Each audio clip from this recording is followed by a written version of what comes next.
প্রিয় শিক্ষার্থীরা, আসসালামু আলাইকুম। আমরা আজকে আমাদের চলতরিতের দ্বিতীয় ক্লাসে চলে আসলাম।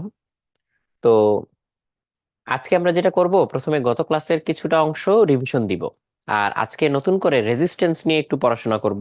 তো আমার সামনে আজকে অনেক কিছু আছে। এই যে একটা ভ্যারিয়েবল রেজিস্টর, দেখো এই যে সুন্দর একটা ভ্যারিয়েবল রেজিস্টর। তো এই জিনিসটা কিভাবে কাজ করে, এটার ইউজ কেস কি গুলা, কি কি অ্যাপ্লিকেশন কোথায়, এগুলো আমরা দেখব। তারপরে যে গ্রাফাইট দিয়ে এখানে একটা টেপের মতো বানানো আছে, পেন্সিলের গ্রাফাইট অবভিয়াসলি, খুবই সহজলভ্য। তো এইটা দিয়ে আমরা হচ্ছে রেজিস্ট্যান্সের যে পরিবর্তনগুলা, অর্থাৎ পরিবাহীর রোধ কিসের কিসের উপরে নির্ভর করে, এই জিনিসগুলো আমরা হচ্ছে এখান থেকে দেখার চেষ্টা করব। তো এগুলো আমরা একদম হাতে কলমে পরীক্ষা করে দেখব।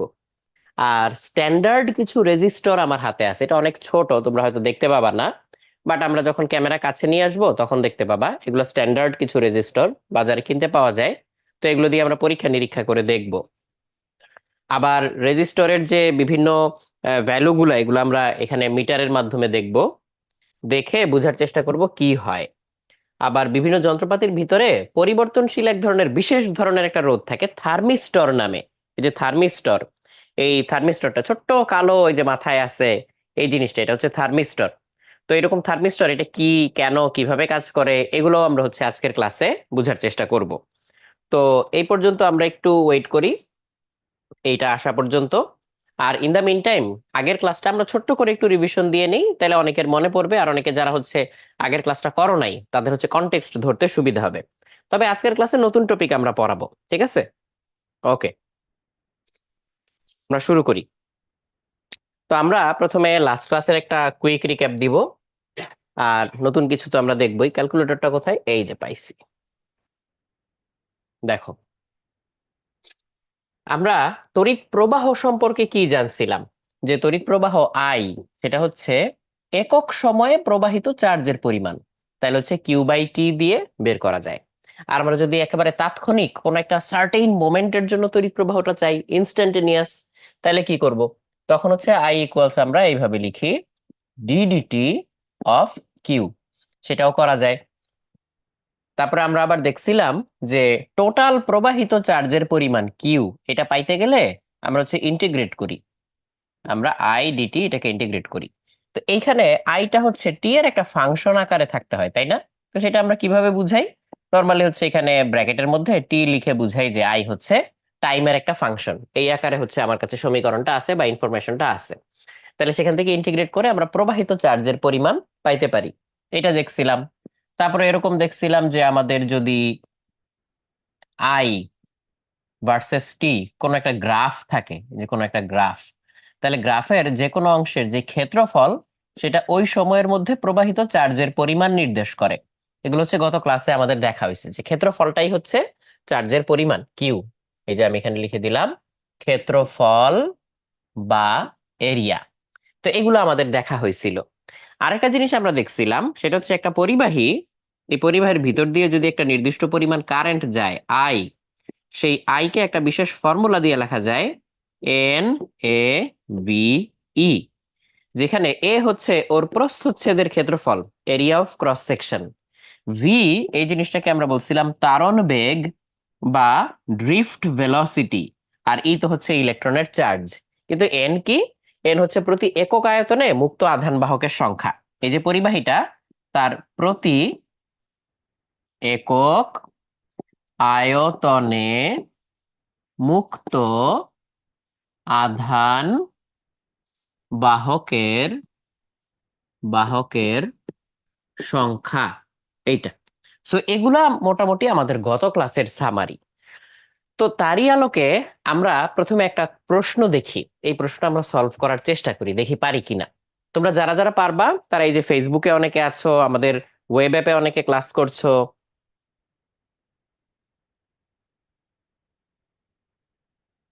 আচ্ছা, এই যে আনাস আরেকটা কথা বলছো, এটাও তাহলে আমার ফিজিক্স টিমের কাছে পৌঁছায় দিতে হবে, আমি পৌঁছায় দিচ্ছি।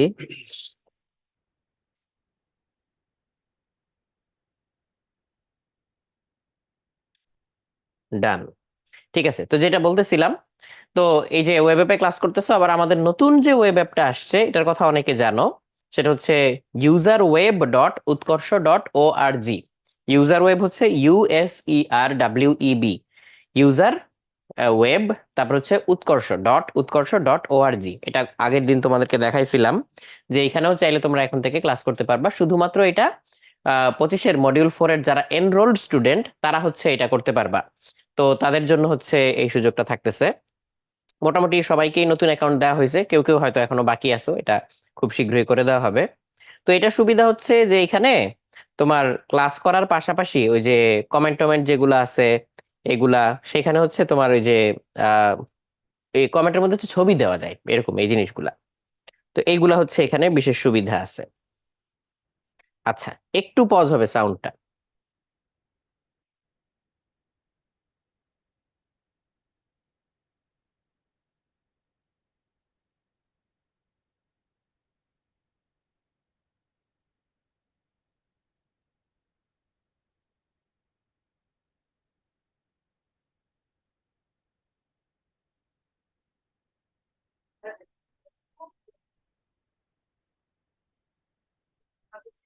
আচ্ছা, আর সবাইকে আমি আবার পরে বিরতির পরে দেখাই দিব না যে কেমনে আমাদের নতুন ওয়েব অ্যাপে ক্লাস করা যায় ওই জিনিসটা। তো চলো আমরা আস্তে আস্তে এই প্রবলেমটাই যাই। তো এখানে আগে ফোকাস করি। আর আজকের ক্লাসে তো হচ্ছে নামাজের বিরতির পরে বেশ কিছু এক্সপেরিমেন্টও আমরা দেখব। তো আসো একটা একটা করে দেখি। তো এখানে বলছে 1 সেকেন্ড থেকে 4 সেকেন্ড পর্যন্ত প্রবাহিত ইলেকট্রন সংখ্যা নির্ণয় করতে বলছে। তো এখানে গ্রাফটা কিসের?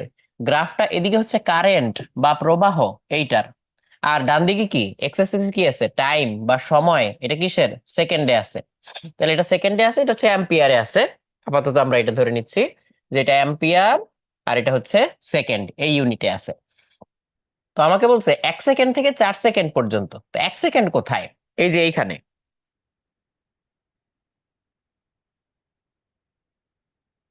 4 সেকেন্ড কোথায়? এই যে এইখানে। সরি। তো 1 থেকে 4 সেকেন্ড পর্যন্ত প্রবাহিত ইলেকট্রনের সংখ্যা। তো ইলেকট্রনের সংখ্যা জানতে গেলে আমার আসলে কি জানা লাগবে? আমার জানা লাগবে যে টোটাল চার্জ কতটুকু প্রবাহিত হয়েছে। তাহলে এখানে এরিয়া লাগবে। সরি। এই যে, তো 1 সেকেন্ড থেকে 2 সেকেন্ড পর্যন্ত এই এরিয়া বা ক্ষেত্রফলটা পাচ্ছি। 2 সেকেন্ড থেকে 4 সেকেন্ড পর্যন্ত আমি এই এরিয়া বা ক্ষেত্রফলটা পাচ্ছি। তো দুইটাই ত্রিভুজ না? তাহলে এই ত্রিভুজটার ক্ষেত্রফল কত?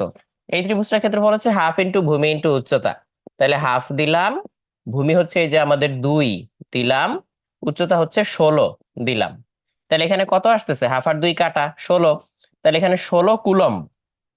আর এই যে এইখানে 2 থেকে 4 পর্যন্ত এখানেও ভূমি হচ্ছে 2, তাই না? ও, এখানে ভূমি তো 1, সরি সরি, ছোট্ট একটা মিস্টেক, এখানে ভূমিটা হচ্ছে 1। ভূমি 1 কেন? 1 থেকে 2 পর্যন্ত, 1 থেকে 2 পর্যন্ত। তাহলে হাফ ইন্টু 16 মানে আসলে 8 কুলম্ব। আর এইখানে কত? হাফ ইন্টু ভূমি, 2 থেকে 4 পর্যন্ত ভূমি 2, উচ্চতা কত? সেই 16। তাহলে এখানে হচ্ছে 16 কুলম্ব। তাহলে এই দুটো যোগ করলে টোটাল চার্জের পরিমাণ কত আসতেছে আমাদের? 8 আর 16, 8 আর 16 আসতেছে হচ্ছে 24। তাহলে 24 কুলম্ব হচ্ছে আমাদের টোটাল চার্জের পরিমাণ।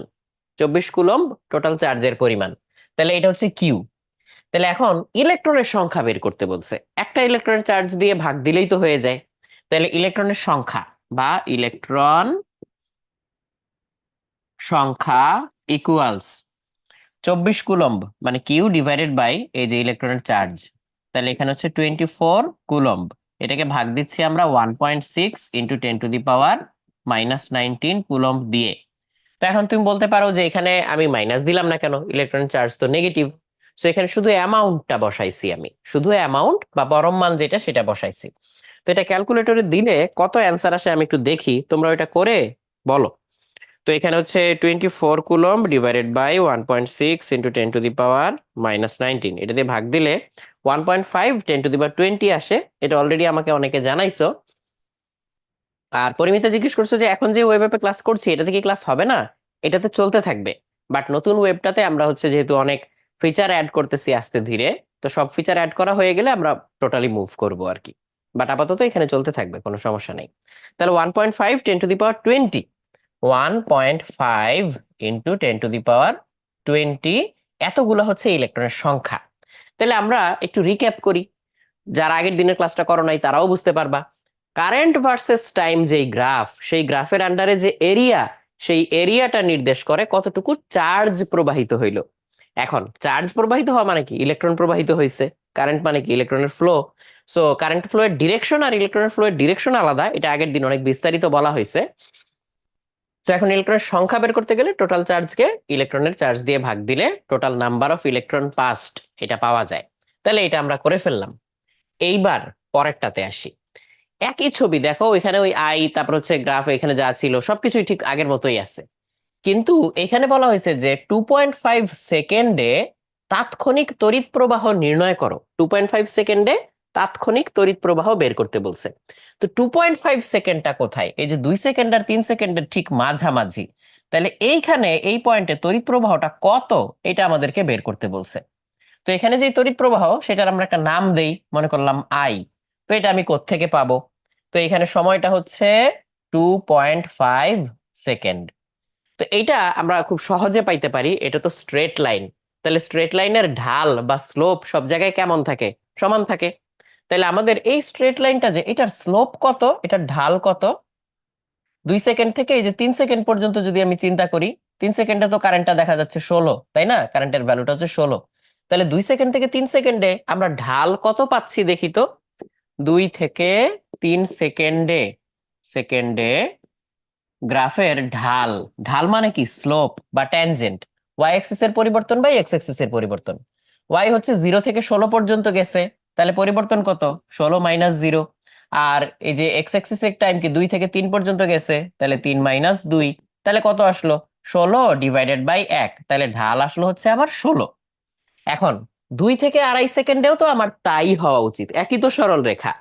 তাহলে হচ্ছে আমি যদি বলি 2 থেকে 2.5 সেকেন্ডে ঢাল ইকুয়ালস, তাহলে 2.5 সেকেন্ড পরে আমার কারেন্টটা কত? আই। তাহলে I - 0/2.5 - 2, এই যে এইটুকু পার্থক্য, 2.5 - 2। আর এই যে I - 0 হচ্ছে এই যে এটা লম্ব বাই ভূমি, এটাই তো ঢাল। তাহলে সেটা কত আসছে? I/0.5। এটা আসছে না? 2.5 থেকে 2 গেলে হাফ থাকে। তো এখন এই ঢাল আর এই পুরা রেখার ঢাল, এটা তো একই হওয়ার কথা। তাহলে এটাও আমাকে কত লিখতে হবে? 16ই লিখতে হবে। তাহলে তাই যদি হয়, তাহলে আই এর ভ্যালুটা কত আসতেছে? 0.5 × 16, তার মানে 8 অ্যাম্পিয়ার্স। তাহলে 8 অ্যাম্পিয়ার হচ্ছে আমাদের অ্যান্সার। তো অলরেডি অনেকে আমি দেখতে পাচ্ছি যে 8 অ্যাম্পিয়ার অ্যান্সারটা দিতে পারছো। আমি কয়েকজনের নাম দেখি একটু। এই যে এশা বলছো, নুসরাত বলছো, জুবাইর বলছো, অনেকেই এই অ্যান্সারটা দিতে পারছো। ঠিক আছে এটা। তাহলে 8 অ্যাম্পিয়ার হচ্ছে আমাদের এই অঙ্কের অ্যান্সার। তাহলে এইটা আমরা দেখলাম। তাহলে এই প্রবলেমগুলা আমরা করতে পারতেছি, এগুলো হচ্ছে বেশ সহজ, কিন্তু এই ধরনের প্রবলেম পরীক্ষায় আসে। হ্যাঁ, এইবার দেখো তারণ বেগটা একটু রিক্যাপ করি। সবার নিশ্চয়ই মনে আছে, আমি একটু আগেও একটা ছবি আঁকছি, যে এটা যদি একটা তার হয়, এই তারের প্রস্থচ্ছেদের ক্ষেত্রফল এই যে, তার মানে এটাকে কাটলে এখানে যে ক্ষেত্রফলটা আমরা পাবো, সেই ক্ষেত্রফলটা হচ্ছে এ। আর এই তারের ভিতর দিয়ে কারেন্ট যাচ্ছে আই। তাহলে I equals N A V E. এটা হচ্ছে একক আয়তনে ইলেকট্রন বা চার্জ ক্যারিয়ারের সংখ্যা, একক আয়তনে আধান বাহকের সংখ্যা। এ হচ্ছে প্রস্থচ্ছেদের ক্ষেত্রফল, ভি হচ্ছে আমার তারণ বেগ। তাইলে আমি যদি এটাকে একটু ঘুরায় লিখি, ভি ইকুয়ালস I/বাই এ এন ই, এরকম তো লেখা যায়। ভি ইকুয়ালস I/বাই এ এন ই লেখা যায় না? তাহলে এখন দেখো, যদি কন্ডাক্টরটা এরকম ইউনিফর্ম শেপের না না হয়ে এরকম চোখা হয়, কোন আকৃতির হয়, তাহলে এদিকে তো ক্ষেত্রফল বেশি, আর ওই যে ওই মাথায় গিয়ে ক্ষেত্রফল কম। কিন্তু কারেন্ট তো যাচ্ছে ভিতর দিয়ে আই, এদিক দিয়ে আই কারেন্ট গেলে এদিক দিয়ে আই কারেন্ট বের হবে। সব জায়গা দিয়েই আই কারেন্ট যাচ্ছে। তাহলে আই কারেন্টটা হচ্ছে ফিক্সড। তারপর হচ্ছে এন, এটা তো যেই ম্যাটেরিয়াল, যেমন ধরো কপার, লোহা, এগুলোতে প্রতি একক আয়তনে বা পার ইউনিট ভলিউমে একটা নির্দিষ্ট সংখ্যক ইলেকট্রন বা চার্জ ক্যারিয়ার থাকে। তাহলে সেই এন এটাও ফিক্সড, একটা ইলেকট্রন চার্জ এটাও ফিক্সড। তাইলে আই এন ই যদি হচ্ছে ফিক্সড হয়, তাহলে বলা যায় এটা হচ্ছে এর ইনভার্সলি প্রপোর্শনাল। কখন? যখন আই এন ই এগুলো হচ্ছে কনস্ট্যান্ট, তাই না? তো এটা হচ্ছে তারণ বেগ। তো তারণ বেগ বা ড্রিফট ভেলোসিটি, এই জিনিসটা কি ছিল একটু রিমাইন্ডার দিয়ে দেই। একটা কন্ডাক্টরের ভিতরে ইলেকট্রনগুলো নিজের ইচ্ছা মতো চারদিকে ছুটাছুটি করতে থাকে, কিন্তু অ্যাজ এ হোল কোনো নির্দিষ্ট একদিকে যায় না, একজন ডানে যায় তো একজন বামে যায়, একজন উপরে যায় তো একজন নিচে যায়, তাহলে ওভারঅল চার্জের কোনো ফ্লো হয় না, ওরা নিজেরা র্যান্ডমলি অনেক জোরে জোরে ছুটাছুটি করতে থাকে। বাট ভোল্টেজ দেওয়া মাত্র ওরা সবাই অ্যাজ এ হোল যেই গড় বেগে মুভ করতে থাকে সেটা হচ্ছে তারণ বেগ, এটা অনেক কম হয়। আর ইলেকট্রনের অ্যাকচুয়াল ভেলোসিটি অনেক বেশি। তাহলে কাজেই বোঝা যাচ্ছে এইখানে তারণ বেগ কম হবে, এখানে তারণ বেগ বেশি হবে, কারণ এখানে এরিয়াটা কম বাট কারেন্টের ফ্লোটা সেম সেম। এইটা। আচ্ছা, আয়শা বলছো স্লোপের মানটা বুঝো নাই।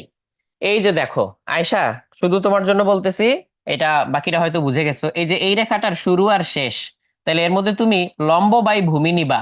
তাহলে 2 থেকে 3 পর্যন্ত লম্ব কত 16, ভূমি কত 2 থেকে 3, তাহলে 16 ÷ 3 আর 2 এর পার্থক্য, এটা হচ্ছে ঢাল।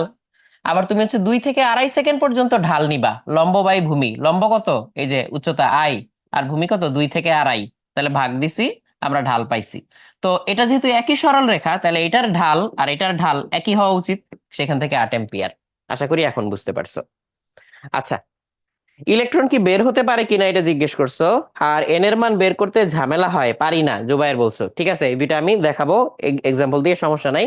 আর ইলেকট্রন বের হইতে পারে কিনা কন্ডাক্টর থেকে, বিশেষ বিশেষ কেসে পারে, বিশেষ বিশেষ কেসে পারে।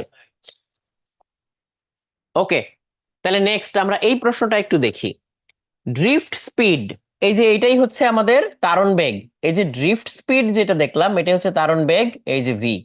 তো সেটা বলছে when 1.5 ampere current flows in a copper wire of cross section 5 mm square, এই যে এইটা, এটা হচ্ছে আমাদের ক্যাপিটাল এ। সেটা বলছে যে যখন এরিয়াটা এরকম হয় তখন ড্রিফট স্পিড হচ্ছে ভি, এই যে এইটা, হ্যাঁ, তারণ বেগ V. If the electron density in copper is 9 × 10⁸ per metre cube, মানে কি প্রতি একক আয়তনে ইলেকট্রনের সংখ্যা, তাহলে এটাই হচ্ছে N. The value of V in millimetre per second is close two কত, এটা জানতে চাইছে, ড্রিফট স্পিড জানতে চাইছে। আর চার্জ অফ ইলেকট্রন এটা তো আমাদের জানা আছে 1.6 × 10⁻⁹ কুলম্ব, এটা হচ্ছে জেইই মেইনের একটা প্রশ্ন। তো এখন আমরা ড্রিফট স্পিড বের করব। তো সেটা বের করার জন্য যা যা ইনফরমেশন আমাদের এখানে জানা দরকার সেটা আছে কিনা, এই যে আছে, কারেন্ট হচ্ছে আই। তাহলে আমরা ড্রিফট স্পিড এটার একটা ফর্মুলা বের করছিলাম, I/N A E, সেটাই বসায় দেই। তাহলে আই হচ্ছে 1.5, এন হচ্ছে 9 × 10⁻28, এ হচ্ছে 5 মিলিমিটার স্কোয়ার, এই যে। তাহলে 5 মিলিমিটার স্কোয়ার থেকে মিটার স্কোয়ারে নিতে গেলে আমাকে কি করতে হয়, 10⁻⁻6 দিয়ে গুণ করতে হয়, কারণ 1 মিলিমিটার হচ্ছে 10⁻³ মিটার, তাহলে স্কোয়ার করলে -6 আসতেছে। আর ই হচ্ছে ইলেকট্রন চার্জ 1.6 × 10⁻⁹ তাহলে আমরা এই ভাগটা একটু ক্যালকুলেটরে রয়ে শয়ে করি, দেখা যাক কত হয়। 1.5 কে আমরা ভাগ দিচ্ছি 9 × 10⁻28 দিয়ে, তারপর হচ্ছে 5 × 10⁻⁻6, 5 × 10⁻⁻6 ইন্টু 1.6 × 10⁻⁻19, তাইলে আমাদের আসতেছে হচ্ছে 2.08 × 10⁻⁻5, 2.08 × 10⁻⁻5 এরকম। কিন্তু এই যে 2.08 × 10⁻⁻5 এরকম বলছে, তো এটা কিসে আসছে, এটা হচ্ছে মিটার পার সেকেন্ডে আসছে। আমি যদি মিলিমিটার পার সেকেন্ড চাই তাহলে কি আমাদেরকে ওই আরো কয়েক ঘর পিছায় আনতে হবে, তাই না? তাহলে পিছায় আনলে দেখো কোনটার সাথে মিলে, মিলিমিটার পার সেকেন্ডে আসলে কোনটার সাথে মিলে এটা একটু দেখো। আর এখানে হিসাব টিসাব ঠিক মতো আছে কিনা, আমি ঠিক মতো বসাইছি কিনা, এগুলোও একটু চেক দাও। চেক দিয়ে এটার অ্যান্সারটা বের করো। তো আজান দিয়ে দিছে, আমরা এখন বিরতি দিয়ে দিব। 6টা বাজে, আমরা হচ্ছে আবার 6টা 10 বা 15-তে, এর মধ্যে 10 থেকে 15-এর মধ্যে আমরা ফিরে আসবো। তো হিসাবটা করে ফেলো, তো দেখো মিলছে কিনা। ওকে,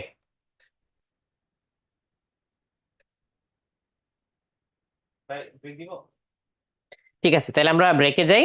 তো ব্রেকের পরে আমরা এসে বাকি ক্যালকুলেশন দেখবো, তারপর হচ্ছে এক্সপেরিমেন্ট আছে এগুলো দেখবো। তাহলে আমরা ব্রেকে যাচ্ছি।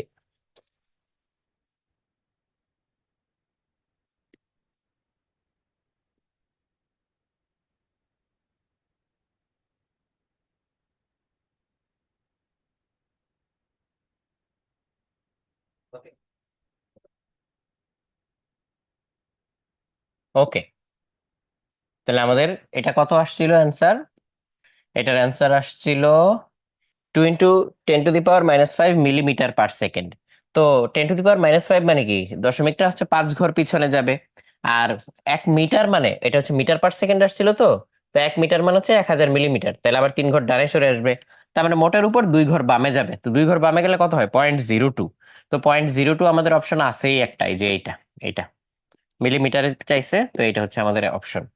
তাহলে হচ্ছে 0.02 মিলিমিটার পার সেকেন্ড, এটা হচ্ছে আমাদের অ্যান্সার। তো এইটা গেল আমাদের হচ্ছে এই প্রশ্নটার অ্যান্সার। তো এটা খুব স্ট্রেইট ফরওয়ার্ড একটা প্রশ্ন ছিল, সরাসরি সূত্রের ম্যাথ। তো এটা হচ্ছে আমাদের যেই মেইনের একটা ম্যাথ ছিল এটা। আর এইটা দেখো, এটা হচ্ছে আমাদের গত ক্লাসের লাস্ট টপিক থেকে আসা প্রশ্ন। তো এইটা তোমরা এমনি মানে প্রায়র নলেজ ছাড়াও পারবা। তুমি নিজে বলো, ধরো এখানে একটা পাইপের মধ্যে তুমি পানি দিচ্ছ। তো পাইপের মধ্যে এখানে এরিয়া যত চওড়া, এখানে এরিয়া হচ্ছে তার 4 ভাগের 1 ভাগ। তাহলে এখানে যেই বেগে পানি ঢুকবে, এখানে তার কত গুণ বেগে পানি বের হবে তুমি বলো। সহজেই বোঝা যায়। যদি আর বাকি সবকিছু ঠিক থাকে, তাহলে এখানে অন্তত 4 গুণ বেগে পানি বের হইতে হবে। তাহলে V1 আর V2 এর যদি অনুপাত বের করতে বলে, V1 আর V2, তাহলে সেটা 1:4 হওয়ার কথা, তাই না? তো এখানে তাই হবে আসলে। তো তারণ বেগ যেটা, সেটা হচ্ছে এরিয়ার ব্যস্তানুপাতিক। তার মানে হচ্ছে তারণ বেগ v is proportional to 1/a। তো সেটা দিয়েও তুমি বলতে পারো যে এরিয়া 4 ভাগের 1 ভাগ হয়েছে, তাহলে তারণ বেগ 4 গুণ হবে। তাহলে v1:v2 হবে 1:4, 1:4। তাহলে v1:v2 এটা হবে 1:4। তাহলে এটার অ্যান্সার হচ্ছে সি। এটার অ্যান্সার হচ্ছে সি। অনেকে আবার ভুলে এ দিয়ে দিও না কিন্তু, হ্যাঁ, এটার অ্যান্সার হচ্ছে সি। তাহলে এটুক পর্যন্ত আমরা দেখছি। এই যে এখানে আরেকটা প্রশ্ন আছে, এই প্রশ্নটার অ্যান্সার গতদিন পড়ানোর সময় আমি হচ্ছে মুখে মুখে মানে এই জিনিসগুলো বর্ণনা করছিলাম। তো সেখান থেকেই এই প্রশ্নটা করা। বলছে in the absence of applied potential, মানে তারের মধ্যে তুমি কোনো ভোল্টেজ দাও নাই, the electric current flowing through a metallic wire is zero. তারের ভিতর দিয়ে কোনো কারেন্ট যায় না, ঠিকই তো আছে, ভোল্টেজ না দিলে কারেন্ট কোন দুঃখে যাবে? কারেন্ট তো যাবে না। কিন্তু বলছে এটাকে জিরো কেন? The electron remains stationary. Electron স্থির থাকে। ইলেকট্রন কখনো স্থির থাকে না, তাহলে এই অপশন বাদ। The electrons are drifted in a random direction with a speed of the order of 10⁻⁻² centimetre per second. ইলেকট্রনগুলো কোনো একটা দিকে ড্রিফট হইতে থাকে বা তারণ বেগে যাইতে থাকে। না, তারণ বেগে যাইতেও থাকে না, যাইতে থাকলে তো কারেন্ট পাইতামই আমরা। The electrons moved in random direction with a speed of the order close to that of velocity of light. তার মানে ইলেকট্রন গুলা র্যান্ডম ডিরেকশনে নিজেরা নিজেরা প্রায় আলোর বেগের কাছাকাছি বেগে মুভ করতে থাকে। এইটা সত্যি, কিন্তু এক একটা এক এক দিকে, কোনোটা উপরে, কোনোটা নিচে, কোনোটা ডানে, কোনোটা বামে। এই জন্য কোনো একটা ডেফিনিট ডিরেকশনে যায় না, তাই আমরা কোনো কারেন্টও পাই না। Electrons and ions move in opposite direction, এইটাও না। তাহলে আমাদের একমাত্র এখানে কারেক্ট অপশন হচ্ছে অপশন সি। এটাই আমাদের উত্তর। তাহলে অপশন সি, এটা হচ্ছে আমাদের এখানে উত্তর। নেক্সট, আজকে আমরা দেখবো হচ্ছে ওহমের সূত্র। তাপমাত্রা স্থির থাকলে কোনো পরিবাহীর মধ্য দিয়ে প্রবাহিত তড়িৎ ওই পরিবাহীর 2 প্রান্তের বিভব পার্থক্যের সমানুপাতিক। এটা আমরা বলতেছি যে ওহমের সূত্র। তো ওহমের সূত্রে আমরা বলতেছি যে স্থির তাপমাত্রায় এই যে একটা পরিবাহী, মনে করো এটা হচ্ছে একটা পরিবাহী, হ্যাঁ, এটা একটা পরিবাহী, এই যে এটা একটা পরিবাহী। এই পরিবাহীর 2টা প্রান্ত আছে এ এবং বি। তো আমরা এখানে ভোল্টেজ অ্যাপ্লাই করলাম VA, এবং এখানে ভোল্টেজ আছে VB। তাহলে এদের বিভব পার্থক্য কত? VA-VB, তাই না? এদের বিভব পার্থক্য V ইকুয়ালস হচ্ছে VA-VB, মনে করো এটা। তো এটা হচ্ছে হায়ার পটেনশিয়াল, এটা লোয়ার পটেনশিয়াল। তো এখন এদিক থেকে এদিকে কি যাবে? কারেন্ট যাবে, I। তো বলছে নির্দিষ্ট তাপমাত্রায় এই যে কারেন্টটা যাচ্ছে এই পরিবাহীটার ভিতর দিয়ে, সেটা কার সমানুপাতিক? বলছে এই I হচ্ছে V এর proportional. I proportional to V। তাহলে এখন প্রপোর্শনাল যেহেতু বলছে, তাহলে ইকুয়াল দিলে একটা প্রপোর্শনালিটি কনস্ট্যান্ট দিতে হয়, জিভি। এই জিটা হচ্ছে পরিবাহিতা। এই জিটাকে আমরা কি বলতেছি? এই জিটাকে আমরা বলতেছি পরিবাহকের পরিবাহিতা, পরিবাহিতা। আর এইটার বিপরীত রাশি হচ্ছে রোধ। তাহলে I equals 1/R into V. তাহলে এই যে এই আর যেটা পাইলাম, এটা হচ্ছে আমাদের রোধ, এই পুরোটা কিন্তু একটা নির্দিষ্ট তাপমাত্রায় আমরা চিন্তা করতেছি। তো সেইখান থেকে আমরা পাচ্ছি ভি ইকুয়ালস আই আর, এরকম একটা জিনিস পাচ্ছি। তো এটা আমরা 9-10-এও জানতাম যে ভি ইকুয়ালস আই আর। কিন্তু এই ভি এর পরিচয় কি, আই এর পরিচয় কি, আর এর পরিচয় কি, সবাই একটু খেয়াল করো। আর হচ্ছে এই পরিবাহীর রোধ। রোধ মানে কি? রোধ মানে হচ্ছে তড়িৎ প্রবাহ বা কারেন্টকে বাধা দেওয়ার যে প্রপার্টি, রেজিস্ট্যান্স ক্রিয়েট করতেছে। আমরা বলি না যে বাধা দিচ্ছে, মানে কি যাইতে দিচ্ছে না। তাহলে এই যে এখানে বাধা, এই রোধ বা রেজিস্ট্যান্স, এটা হচ্ছে বাধা। আর এই আই হচ্ছে তার ভিতর দিয়ে যে প্রবাহটা যাচ্ছে সেই প্রবাহটা। আর ভি হচ্ছে দুই প্রান্তের বিভব পার্থক্য। তাহলে এইটা দিয়ে আসলে কি বুঝায়? এইটা দিয়ে বুঝায় যে একটা পরিবাহীর রোধ যদি আর হয়, ওই পরিবাহের ভিতরে যদি আই পরিমাণ বিদ্যুৎ প্রবাহিত হইতে থাকে, তার মানে এই পরিবাহীর ভিতর দিয়ে এই আই কারেন্টটা বজায় রাখার জন্য আমার দুই প্রান্তে এই ভি পরিমাণ বিভব পার্থক্য থাকা জরুরি। অথবা অন্য কথায় বলতে পারি, এটা কি উচ্চ বিভব থেকে নিম্ন বিভবের দিকেই তো কারেন্ট যায়। তাহলে এখানে ভোল্টেজ বেশি, এখানে ভোল্টেজ কম। তাহলে আমরা বলতে পারি না যে এই প্রবাহের ভিতর দিয়ে কারেন্ট যাইতে গিয়ে বিভব পতন হইছে বা পটেনশিয়াল ড্রপ হইছে? তাই তো বলতে পারি। তাইলে দেখো, একটা পরিবাহের রোধ যদি আই হয়, তার ভিতরে কারেন্ট যদি সরি, একটা পরিবাহের রোধ হচ্ছে আর হয়, তার ভিতরে কারেন্ট যদি আই হয়, তাহলে তার দুই প্রান্তে বিভব পার্থক্য বা বিভব পতনের পরিমাণ কারেন্টের ডিরেকশনে ভি, এবং সেই ভি এর পরিমাণ কত? আই ইন্টু আর, এটার গুণফল। তো এইভাবে এটাকে ইন্টারপ্রিট করা যায়, এরকম ভাবে এটাকে ইন্টারপ্রিট করা যায়। তো এটা হচ্ছে ওহমের সূত্র। তো ওহমের সূত্রে নিয়ে কিছু আবার ভুল ধারণাও আছে, সেই জিনিসটা কি সবাই একটু ভালো করে খেয়াল করো। দেখো, আমরা হচ্ছে এই যে রোধ, এটা যখন সার্কিটে দেখাই তখন একটা চিহ্ন দিয়ে দেখাই। আমরা এই রোধটা একটা চিহ্ন দিয়ে দেখাই। এরপরের প্রশ্নগুলো পোল দিয়ে দিব। আচ্ছা যাও, ঠিক আছে, পোল দিয়ে দিব। দেখো, আমরা এই যে ভোল্টেজ যখন দেখে, মনে করো এই যে ব্যাটারি, এই যে ব্যাটারি, একটা ব্যাটারির ছবি আঁকি, এই যে ব্যাটারি, এই যে ব্যাটারি। তাহলে এই ব্যাটারিতে আছে মনে করো 10 ভোল্ট বিভব পার্থক্য। তো এই ব্যাটারির পজিটিভ প্রান্তের সাথে এই যে একটা জিনিস লাগানো, আর এই যে এখানে এসে তারটা কানেক্ট করে দিলাম। তাহলে এই যে এটা দিয়ে আমি কি বুঝাই? এই যে এটা দিয়ে আমি বুঝাই রোধ। রোধ আর, এই আর বুঝাচ্ছি। আর এই যেখানে স্ট্রেট লাইন যে দিলাম, স্ট্রেট লাইন মানে এখানে কোনো রোধ নাই। কি নাই? এখানে কোনো রোধ নাই। তাহলে এই যে রোধ, এই আর এর ইউনিট আছে। ভি এর ইউনিট কি? ভি এর ইউনিট হচ্ছে ভোল্ট। তারপরে আই এর ইউনিট কি? আই এর ইউনিট হচ্ছে অ্যাম্পিয়ার। অ্যাম্পিয়ার। আর এর ইউনিট কি? আর এর ইউনিট হচ্ছে ওহম। ভোল্টকে কি দিয়ে লেখে? ভি দিয়ে। অ্যাম্পিয়ারকে কি দিয়ে লেখে? এ দিয়ে। ওহমকে কি দিয়ে লেখে? এই যে ওমেগা, এই যে এই সাইনটা ওমেগা দিয়ে লেখে, তাই না? তো এখন এই রোধ আমি ধরলাম 5 ওহম। আর এটার ভিতর দিয়ে যে কারেন্টটা প্রবাহিত হচ্ছে, সেই কারেন্টটাকে আমি ধরে নিলাম আই। তাহলে তুমি ভি ইকুয়ালস আই আর এখানে অ্যাপ্লাই করতে পারবা। ওকে, ঠিক আছে, ভি ইকুয়ালস আই আর। তাহলে আই এর ভ্যালু কত? V divided by R. V কত এখানে? 10, আর কত এখানে? 5। তাহলে আই এর ভ্যালু কত? 2 অ্যাম্পিয়ার। এইটাতে কোনো সমস্যা নাই। ঠিক একইভাবে আমি যদি আরেকটা সার্কিট আঁকি, এখানে দেখো, এটাও মনে করো 10 ভোল্ট। এখানে যে রেজিস্ট্যান্সটা আছে সেটা আমি এইভাবে আঁকলাম। আমি এখানে কতগুলা পয়েন্ট দিলাম, এটা এ, এটা বি, এটা সি, আর এই পয়েন্টটা হচ্ছে ডি। আর এখানে যে রেজিস্ট্যান্স গুলা আছে, এই রেজিস্ট্যান্স আর 1, এটার নাম দিলাম মনে করো 10 ওহম। আর এখানে যে আরেকটা রেজিস্ট্যান্স আছে আর 2, এইটা আমি ধরলাম কথার কথা 30 ওহম। তাহলে টোটাল 40 ওহম রেজিস্ট্যান্স এখানে আছে সিরিজে। তাহলে এর ভিতর দিয়ে কেউ যদি কারেন্ট বের করে, তাহলে কারেন্ট হচ্ছে 10 ডিভাইডেড বাই ওই যে 10 প্লাস 30, তার মানে হচ্ছে 1/4 অ্যাম্পিয়ার বা 0.25 অ্যাম্পিয়ার। 0.25 অ্যাম্পিয়ার। এখন দেখো, এখন এই যে বি আর সি, এর ভিতর দিয়ে কি এই কারেন্টটা যাচ্ছে কি না? যাচ্ছে নাকি যাচ্ছে না? অ্যান্সার দাও। বি থেকে সি পর্যন্ত এই একই কারেন্ট প্রবাহিত হচ্ছে কিনা? অ্যান্সার হচ্ছে হ্যাঁ, অবশ্যই হচ্ছে। এই যে এখান থেকে কারেন্ট বের হয়ে এই যে এখানে পর্যন্ত, এই টোটাল রাস্তা জুড়ে একই সাথে কারেন্টটা প্রবাহিত হচ্ছে। তার মানে বি থেকে সি তেও তো কারেন্ট যাচ্ছে। কিন্তু বি থেকে সি পর্যন্ত তো কোনো রোধ নাই। বি থেকে সি পর্যন্ত কি নাই? রোধ নাই। আচ্ছা, রোধ যদি না থাকে, তাহলে বি থেকে সি এর মধ্যে, এই যে বি আর সি এর মধ্যে কোনো ভোল্টেজের ডিফারেন্স নাই। ভোল্টেজের ডিফারেন্স নাই, তারপরেও কারেন্ট যাচ্ছে, কেমন একটা ব্যাপার হয়ে গেল না? এটা নিয়ে তোমরা অনেকে কনফিউজড হয়ে যাও যে বি থেকে সি তে কোনো ভোল্টেজের ডিফারেন্স তো নাই। কেন নাই? কারণ এখানে আসলে তার দিয়ে যুক্ত করা, এর মাঝে কোনো রেজিস্ট্যান্স নাই। তাহলে এইখানে কারেন্ট যায় কেন?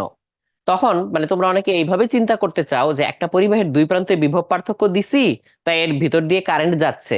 তো এখন বি থেকে সি তে তো আমরা কোনো বিভব পার্থক্য দেই নাই, এটার ভিতর দিয়ে কারেন্ট যাচ্ছে, কোনো রেজিস্ট্যান্সও নাই। তাহলে হচ্ছে এই যে ভি ইকুয়ালস আই আর, হ্যাঁ, তাহলে এখানে যদি আমি জিজ্ঞেস করি এই যে ভিবি আর হচ্ছে ভিসি, তাহলে ভিবি মাইনাস ভিসি এই বিভব পার্থক্য ইকুয়ালস কত? কারেন্ট আই ইন্টু বিসি, এর মধ্যে কোনো রেজিস্ট্যান্স আছে? নাই তো, জিরো। তাইলে এটা জিরো, তার মানে হচ্ছে ভিবি আর ভিসি সমান। তাহলে বি থেকে সি পর্যন্ত বিভব পার্থক্য নাই, তারপরেও কারেন্ট যাচ্ছে। এই একটু আগে না ড্রিফট ভেলোসিটি পড়ার সময় আমরা দেখলাম যে পরিবাহীর দুই প্রান্তে কোনো বিভব পার্থক্য না দিলে কারেন্ট প্রবাহিত হয় না, ইলেকট্রনগুলো র্যান্ডম ডিরেকশনে চলাচল করতে থাকে। তাইলে এখানে কি হইলো? আচ্ছা, তোমাকে এটা বুঝতে গেলে এইভাবে চিন্তা করতে হবে যে এইটা পার্ট অফ দ্য সার্কিট, তাই না? তাহলে এই পার্ট অফ দ্য সার্কিটে এই ব্যাটারিটার কারণে এখানে তড়িৎ প্রবাহিত হচ্ছে। পরে আমরা এগুলো আরো অনেক ডিটেইলসে যাব, পরে আরো অনেক ডিটেইলসে তোমরা দেখতে পাবো, বাট আজকে একটু সংক্ষেপে বলতেছি। তাহলে এই ব্যাটারিটা বিভব পার্থক্য তৈরি করার কারণে এখানে কি হয়েছে? তড়িৎ প্রবাহিত হচ্ছে। এই যে ওহমের সূত্র থেকে যেটা আমরা পাই ভি ইকুয়ালস আই ইন্টু আর, সেটা হচ্ছে ওই পরিবাহের দুই প্রান্তে বিভবের পার্থক্যটা পাই বা বিভবের পতনটা পাই। এখন এইখানে একটা বিভব পতন হয়েছে। কত বিভব পতন হয়েছে?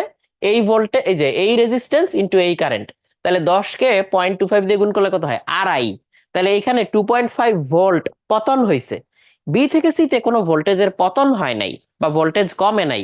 বি তে যা ছিল সি তেও তাই। কেন? কারণ বি আর সি এর মধ্যে কোনো রেজিস্ট্যান্স নাই। আবার সি থেকে ডি তে যখন গেছে, তখন এই 30 ইন্টু 0.25 কত হয়? 30 ইন্টু 0.25 কত হয়? এখানে হচ্ছে আরো 7.5 ভোল্ট। 30 ইন্টু 0.25 করে দেখো, 7.5 হয়। তাহলে এখানে আরো 7.5 পতন হয়েছে। তাহলে এখানে ছিল কত? মাইনাসের তুলনায় প্লাসে 10 বেশি। ব্যাটারির ভোল্টেজ 10 মানে এটার মাইনাসের তুলনায় প্লাসে এত বেশি থাকে। তাহলে মাইনাসটাকে যদি জিরো ধরো, তাহলে প্লাসটা হচ্ছে 10। তাহলে 10-এর এখানে আড়াই কমলো। বি থেকে সি তে কিছু কমে নাই, সি থেকে ডি তে আরো 7.5 কমলো। তাহলে আড়াই আর 7.5 কমে কি শূন্য হয়ে গেছে? হ্যাঁ, এখানে তো শূন্যই ধরছিলাম আমরা। এইভাবে লুপ কমপ্লিট হয়। তাইলে এইভাবে হচ্ছে তুমি জিনিসটা চিন্তা করলে তখন কিন্তু আর কোনো প্রবলেম নাই। সো চিন্তা করে দেখো। ওকে, তাহলে আরফিন দেখো পুরাটা রিপিট করছি তোমাদের দাবি অনুযায়ী পুরা জিনিসটা রিপিট করা হয়েছে।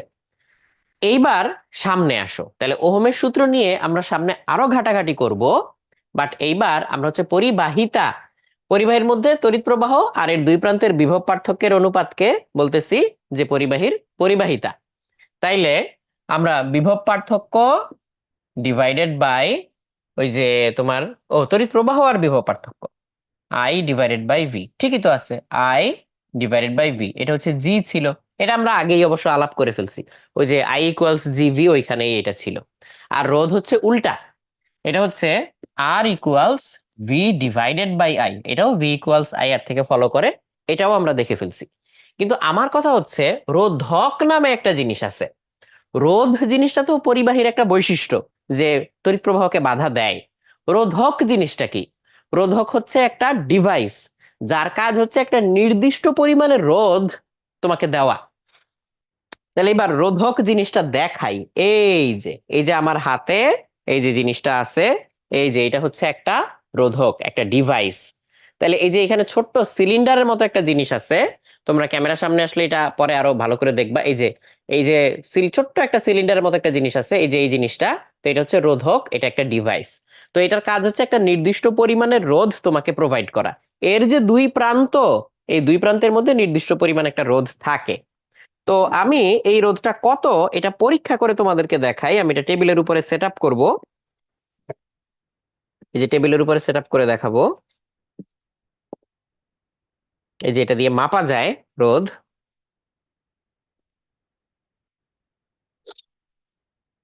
আমি একটু চেক করে নেই, হ্যাঁ ঠিক আছে। তাহলে এই যে এটার এক প্রান্তে আমি ধরলাম, আরেক প্রান্তে ধরলাম। দেখো তো এখানে ডায়ালে দেখা যায় কিনা, কত লেখা, কত লেখা এখানে? তোমরা দেখে আমাকে একটু কমেন্টে জানাও কত লেখা। 99.67 এরকম দেখাচ্ছে। 99.32 এরকম দেখাচ্ছে, মানে 100-র কাছাকাছি আর কি। জিনিসটা হচ্ছে 100-র কাছাকাছি, কখনো 100ও দেখাচ্ছে, বাট মোস্টলি 99 দেখাচ্ছে আর কি, 99-এর মতো দেখাচ্ছে এটার রেজিস্ট্যান্স। তো আমরা বুঝলাম যে এই জিনিসটার রোধ রাফলি 100 ওহম। এই জিনিসটার রোধ হচ্ছে রাফলি 100 ওহম এইটা। তো আমি এখন এইটা বাদ দিয়ে অন্য আরেকটা নেই, এই যে এইটা, অন্য আরেকটা নিলাম। এইটা কত আসে একটু দেখি তো। এইটা দেখাচ্ছে এখানে ধরলে প্রায়, ওই যে ওই পাশে কিলো আছে, নিচে পাশে ছোট্ট করে একটা জায়গায় লেখা দেখা যাচ্ছে কিলো, এটা তোমরা দেখতে পাবা না, অনেক ছোট করে এখানে লেখা। তো এখানে লেখা কিলো, কে কে কে ওহম। সো এখানে হচ্ছে 9.79 কিলো ওহম। তার মানে 10-এর কাছাকাছি, 10 কিলো, মানে এটা হচ্ছে 10,000 ওহম এইরকম। তো এবার আমি অন্য আরেকটা ভ্যালু ধরি, ডিফারেন্ট একটা ভ্যালু ধরলাম এইটা। এটা হচ্ছে ডিফারেন্ট আরেকটা ভ্যালু। তো এইটা আমি ধরি, এখানে দেখা যাক কত হয়। এইখানে দেখা যাচ্ছে হচ্ছে 0.459, মানে 0.46 তুমি ধরতে পারো, 0.46 কিলো, মানে আসলে 460। এটা কত? 460, 460 ওহম, 460 ওহম এইরকম। সো 0.46 কিলো মানে আসলে 460 ওহম। তাহলে এগুলো হচ্ছে রোধক বা রেজিস্টর।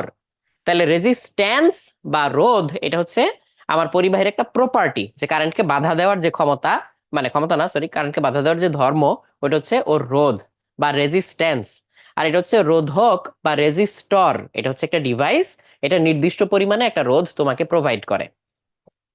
তো এখন তুমি বলতে পারো যে আচ্ছা ভাইয়া, যেটা 100 বলতে চাইছিলেন এটা তো পুরোপুরি 100 তো হইলো না, 99 পয়েন্ট সামথিং হয়েছে। তো নর্মালি একেবারে 100% অ্যাকুরেট আমরা পাই না, সামান্য একটু এদিক সেদিক হয়। তো এটা কতটুকু এদিক সেদিক হয় এবং এটার মান কত, এটা হচ্ছে বের করা যায়, এটা হচ্ছে কালার কোড থেকে এটা খুঁজে বের করা যায়। জিনিসটা কেমন, এই যে এখানে একটা কালার কোড দেওয়া আছে, তোমরা আমার হাতে যে রেজিস্টারটা দেখছিলা, ওইটার গায়ে কিছু রং করা আছে। আমি এটা তোমাদেরকে কিভাবে দেখাবো, এটা আমি একদম কাছের থেকে দেখাই। একদম ধরো ক্যামেরার কাছে চলে আসতেছি, আমি নিজেই ক্যামেরার সামনে চলে আসতেছি, ওইখানে আমরা ফোকাস করার চেষ্টা করব। সো এই যে আমার হাতে এখন যেই রেজিস্টর দেখতে পাচ্ছ, দেখো ভালো করে দেখা যায় কিনা কালারটা, এটার মধ্যে কিছু কালার আছে দেখছো। এখানে বাদামি একটা কালার আছে, কালো একটা কালার আছে, কমলা রঙের একটা কালার আছে, আর হালকা করে একটু গোল্ডেন কালার আছে। এই 4টা কালার এটার গায়ে আছে। তো এটার যে রোধ, এটা এর গায়ে কেন সংখ্যা দিয়ে লেখা নাই? মনে করো তুমি সংখ্যা দিয়ে লিখলা, এই পাশে লিখলা, ঘষা খায় মুছে গেল, তাহলে কি সব পাশে ঘুরাই ঘুরাই লিখতে হবে? তাহলে কোন একটা অংশ মুছে গেলেও তো তুমি কনফিউজড হয়ে যাবে যেখানে কত লেখা ছিল। তো সেইটা না করে এটাতে কালারের এরকম ব্যান্ড দেওয়া থাকে, দেখো আমি এটা ঘুরাইতেছি, আমি এটাকে ঘুরাইতেছি, তাও কালার ব্যান্ডটা কি সেমই থাকতেছে। তাহলে এইভাবে কালার ব্যান্ড দিয়ে এরকম কোডের মাধ্যমে রেজিস্টারটাকে প্রকাশ করা, এইটা হচ্ছে গুড আইডিয়া। কিন্তু এটার মানে মিনিংটা কি, এখানে হচ্ছে রেজিস্ট্যান্সটা এক্স্যাক্টলি কত এটা বুঝে কিভাবে? এটা বুঝার জন্য একটা নিয়ম আছে। এটার গায়ে র্যান্ডম কালার থাকে না, কি কি কালার থাকে এখানে লেখা আছে। কালার থাকে হচ্ছে black, brown, red, orange, yellow, green, blue, violet, grey, white, gold, silver, এরকম লেখা থাকে। আর এখানে আমাদের 4টা কালার থাকে, তাহলে এটা 4 ব্যান্ড। অনেক রেজিস্টরে 5টা থাকে, তো 5 ব্যান্ড। তো 4 ব্যান্ডের সিগনিফিকেন্স হচ্ছে প্রথম যে 2টা ব্যান্ড, ওই দুটো হচ্ছে প্রথম আর দ্বিতীয় ডিজিট। যেমন আমার সামনেই একটা আছে, তাহলে এই 2টা ডিজিট দিয়ে কি মিন করে দেখো, প্রত্যেকটা কালারের এগেইনস্টে একটা করে নাম্বার আছে। এই প্রথম আর দ্বিতীয় ডিজিটে কি মিন করবে, একই একই মিন করে, সেটা হচ্ছে একটা করে নাম্বার আছে। যেমন ব্ল্যাকের জন্য 0, ব্রাউনের জন্য 1, রেডের জন্য 2, অরেঞ্জে 3, একইভাবে ইয়েলো, গ্রিন, ব্লু এগুলো হচ্ছে 4, 5, 6, ভায়োলেট, গ্রে, হোয়াইট 7, 8, 9, এরকম নাম্বার দেওয়া। তো আমি প্রথম 2টা কালার অনুযায়ী এই নাম্বার গুলাই লিখবো। তাহলে প্রথম ডিজিটে আমার এখানে কি দেওয়া, প্রথম ডিজিটে এখানে হচ্ছে ব্রাউন, তারপর একটা হচ্ছে গ্রিন দেওয়া। তো ব্রাউনে কত, ব্রাউনে হচ্ছে 1 পাইছি, তাহলে দিলাম 1। তারপরে গ্রিন, গ্রিনে কি পাইছি, 5 পাইছি, তাহলে দিলাম 5। তারপরে এই 2টা লেখার পরে পরেরটা দেখো, যে 3 নাম্বার ব্যান্ড, এখানে লেখা মাল্টিপ্লায়ার বা গুণক, তাহলে একটা গুণ চিহ্ন দিতে হবে। মাল্টিপ্লায়ারের ঘর কোনটা, মাল্টিপ্লায়ারের ঘর হচ্ছে 3 নাম্বারটা, তাহলে এত দিয়ে গুণ করতে হবে। তো এখানে মাল্টিপ্লায়ারে কত আছে, লাল, তাহলে রেড, রেডে আসছে 10⁻², তাহলে আমরা 10⁻² দিয়ে এটাকে গুণ করব। তারপরে 4 নাম্বারটায় আছে গোল্ডেন কালার এবং সেখানে লেখা আছে টলারেন্স। টলারেন্স মানে হচ্ছে সহনশীলতা, কতটুকু বাড়তে পারে বা কমতে পারে সেইটা। তাহলে এখানে দেখো বাড়তে পারে কমতে পারে কতটুকু। টলারেন্সের ভ্যালু গোল্ডেন, এই যে গোল্ড, এটাতে কি দেওয়া, এটাতে লেখা +-5%। তাহলে +-5%। তাহলে এইখানে আসলো, তাহলে 1500, 1500 +-5%। তো 1500-র 5%-এ কত হয়? 1500-র 5%-এ কত হয়? 1500 ইন্টু 0.05, 75। তাহলে 75 বাড়তেও পারে, 75 কমতেও পারে। Sorry, sorry, +-75। তাহলে 1575 পর্যন্ত এটার হাইয়েস্ট ভ্যালু হইতে পারে, আর লোয়েস্ট কত হইতে পারে? 1425। সরি, তাহলে 1425 থেকে শুরু করে 1575 এই পর্যন্ত হচ্ছে এই রেজিস্ট্যান্সটার ভ্যালু হইতে পারে। একটা মিনিট।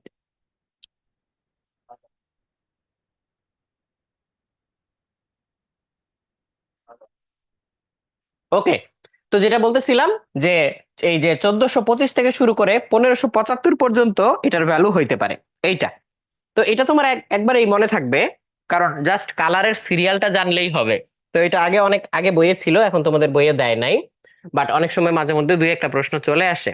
তো এই জন্য আমি আজকে দেখাই দিলাম, এরপরে আর না দেখলেও চলবে। তো এই যে black, brown, red, orange, yellow, green, blue, violet, grey, white, gold, silver, এই কালারটা মনে রাখার একটা ছন্দ আছে, অনেকে অনেক ভাবে মনে রাখে। অনেকে শুধু অদ্যাক্ষরগুলো দিয়ে যে B, B, ROI, Roy, BB Roy, good boy, very good worker, এইভাবে মনে রাখে। আর লাস্টে গোল্ড, সিলভার। অথবা এই অদ্যাক্ষরগুলো দিয়ে আরেকটা ছন্দ অনেকে মনে রাখে, আমি এখানে অদ্যাক্ষরগুলোকে কালারও করে দিছি। Bye bye Rosie on your going Birmingham via Great Western. তাহলে এখানে ওই প্রত্যেকটা অদ্যাক্ষর একটা করে কালার মিন করে। ওই যে বি, বি, RO, এই যে কি black, brown, red, orange, yellow, green, blue, violet, grey, white, এইভাবে। আর এমনি নিয়মটা হচ্ছে এই সিরিয়ালে তোমার প্রথম যে দুইটা ডিজিট সেগুলো হচ্ছে 0 থেকে শুরু করে 9 পর্যন্ত হবে, আর পরেরগুলো হচ্ছে 10-এর এক্স্যাক্টলি সেম পাওয়ারটাই। তাহলে 10⁻0, 10⁻1, 10⁻2, 10⁻3, এরকম। তাইলে এখন আমাকে বলো, আমরা যেই রেজিস্টরটা নিয়ে পরীক্ষা করছিলাম যেটা হচ্ছে 100 হয়েছিল, ওইটাতে কি কালার ছিল? এই যে যেমন আমার হাতে যেটা আছে, তোমরা এত দূর থেকে দেখতে পাবা না, বাদামি, কালো, বাদামি, তারপরে গোল্ডেন। তাহলে brown, black, brown, golden, brown, black, brown, gold. তাহলে এইটা কত হবে তুমি চিন্তা করো। ব্রাউনের জন্য নাম্বার কত? 1। ব্ল্যাকের জন্য নাম্বার কত? 0। তাহলে লিখলাম 1 আর 0, 10 হইলো। তারপরে আবার ব্রাউন, তাহলে ব্রাউনে গুণক কত? গুণ করতে হয় 10⁻1 দিয়ে। আর গোল্ড আছে, তারপরে +-5%। তাহলে 10⁻1 দিয়ে আমি যদি হচ্ছে এটাকে গুণ করি, তাহলে কত আসতেছে? 10 × 10, তাহলে 100 +-5%। 100-র 5% কত? 5। তার মানে হচ্ছে এইটা 95 থেকে শুরু করে 105 পর্যন্ত যাবে। তো আমরা অ্যাকচুয়াল ভ্যালু কত পাইছিলাম? অ্যাকচুয়াল ভ্যালু কত পাইছিলাম? অ্যাকচুয়াল বা এক্সপেরিমেন্ট থেকে কত পাইছিলাম সেটা লিখে দিই।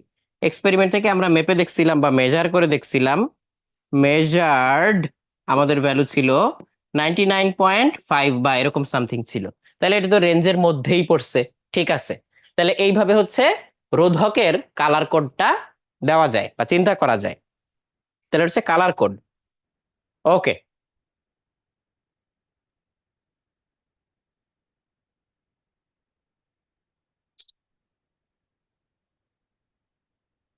এইবার আপেক্ষিক রোধের ব্যাপার আসতেছে, একটু সবাই খেয়াল করো। নির্দিষ্ট তাপমাত্রায় একক দৈর্ঘ্য এবং একক প্রস্থচ্ছেদের ক্ষেত্রফল বিশিষ্ট কোনো পরিবাহীর রোধকে ওই তাপমাত্রায় উক্ত পরিবাহীর উপাদানের আপেক্ষিক রোধ বলে। জিনিসটা কি একটু খেয়াল করো। ধরো আমরা একটা পরিবাহী নিলাম, এই পরিবাহীটার যে প্রস্থচ্ছেদের ক্ষেত্রফল, এই যে এইটা, এই প্রস্থচ্ছেদের ক্ষেত্রফল হচ্ছে 1 মিটার স্কয়ার, আর এইটার যে দৈর্ঘ্য সেটাও হচ্ছে 1 মিটার। তাহলে এমন অবস্থায় এইটার যেই রোধ হবে এইটার রোধ, এই পরিবাহীর রোধ, এই পরিবাহীর রোধী উপাদানের উপাদানের আপেক্ষিক রোধ বা স্পেসিফিক রেজিস্ট্যান্স, আপেক্ষিক রোধ বা স্পেসিফিক রেজিস্ট্যান্স। তাহলে এই যে এইটার রোধটাই হচ্ছে আপেক্ষিক রোধ বা স্পেসিফিক রেজিস্ট্যান্স। এখন ধরো কথার কথা, তোমার কাছে চিকন একটা লম্বা তার আছে, তো এইটা কপারের তৈরি, তো এটার জন্য তুমি উপাদানের আপেক্ষিক রোধ কিভাবে বের করবা?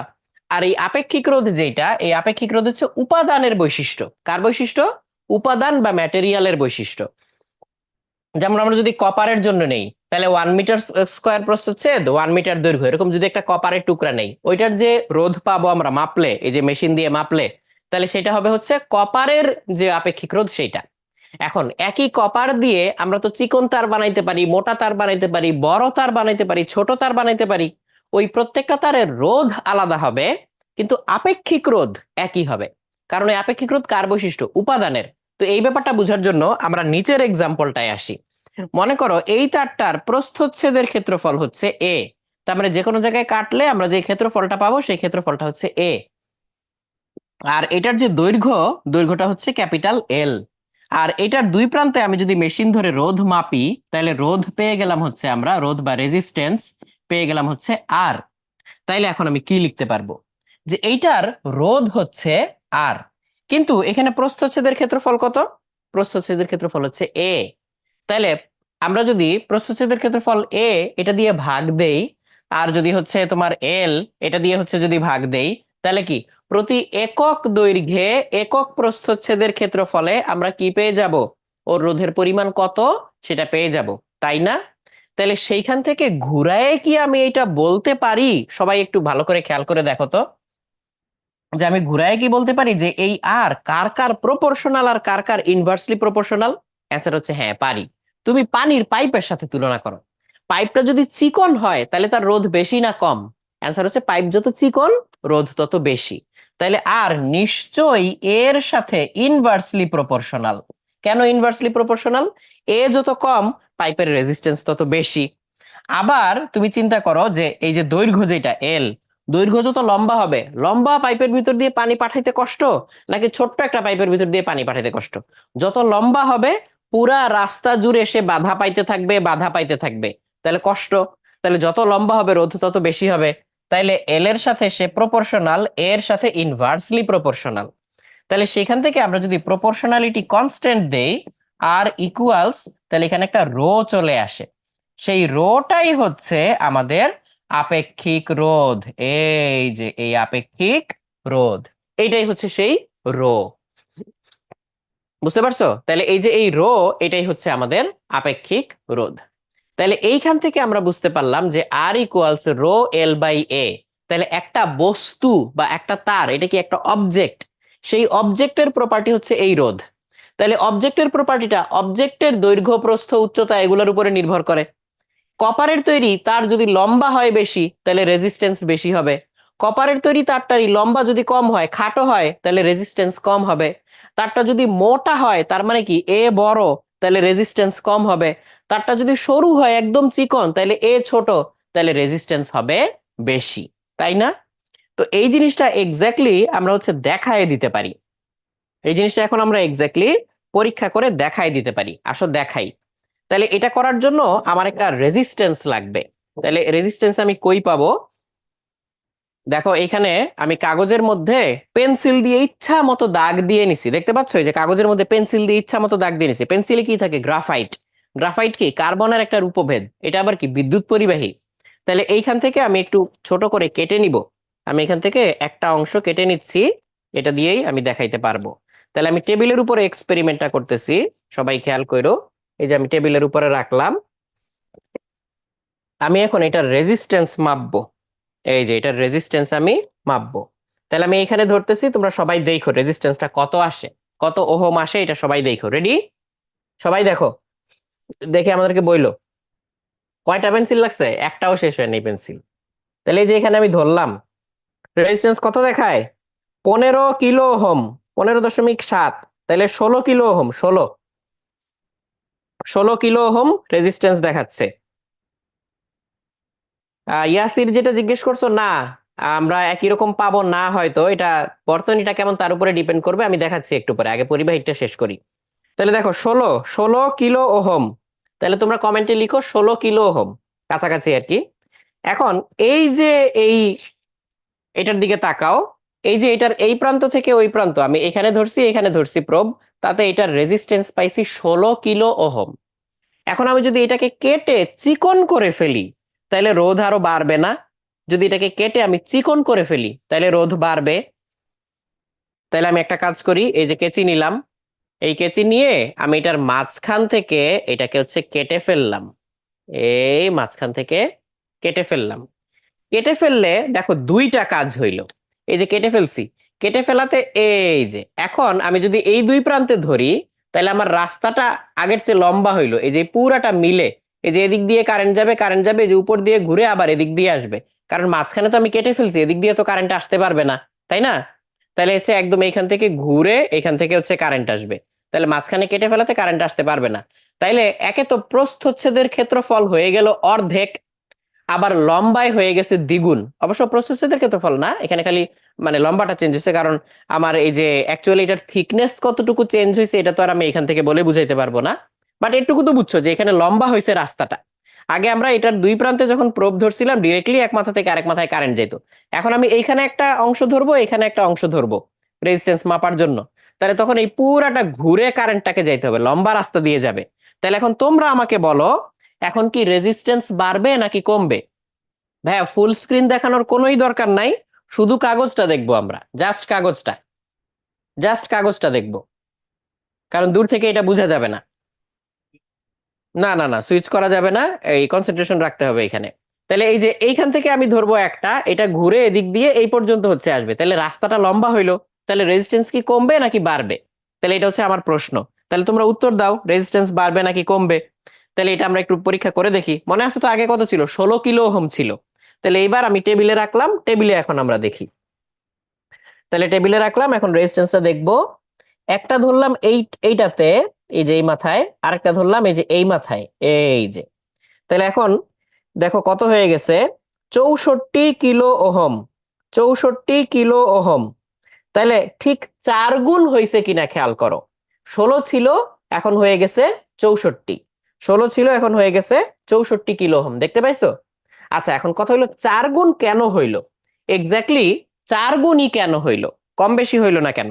কারণ আগে এটা যতটুকু চওড়া ছিল তত ক্ষেত্রফল দিয়ে সে যাইতে পারতো, এখন চওড়া হয়ে গেছে আগের তুলনায় অর্ধেক।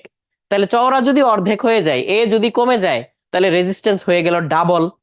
আবার আগে তাকে এক মাথা থেকে আরেক মাথায় যাইতে হইতো, এখন এক মাথা থেকে ঘুরে আবার আরেক মাথায় এখানে আসতে হচ্ছে, তাহলে হচ্ছে লেংথ হয়ে গেছে ডাবল। তাহলে এল তুমি ডাবল করে দাও।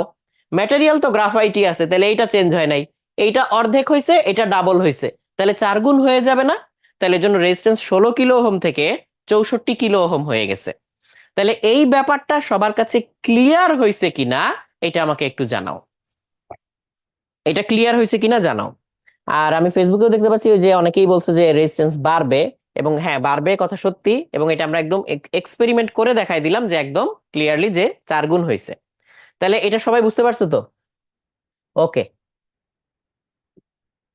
আচ্ছা, এসা বলছো যে চোখের আন্দাজে প্রিসাইজলি কাটছে কিনা, হ্যাঁ হ্যাঁ হ্যাঁ, মানে লাকিলি হয়ে গেছে আর কি, যে লাকিলি একদম মাঝখান দিয়ে হয়ে গেছে।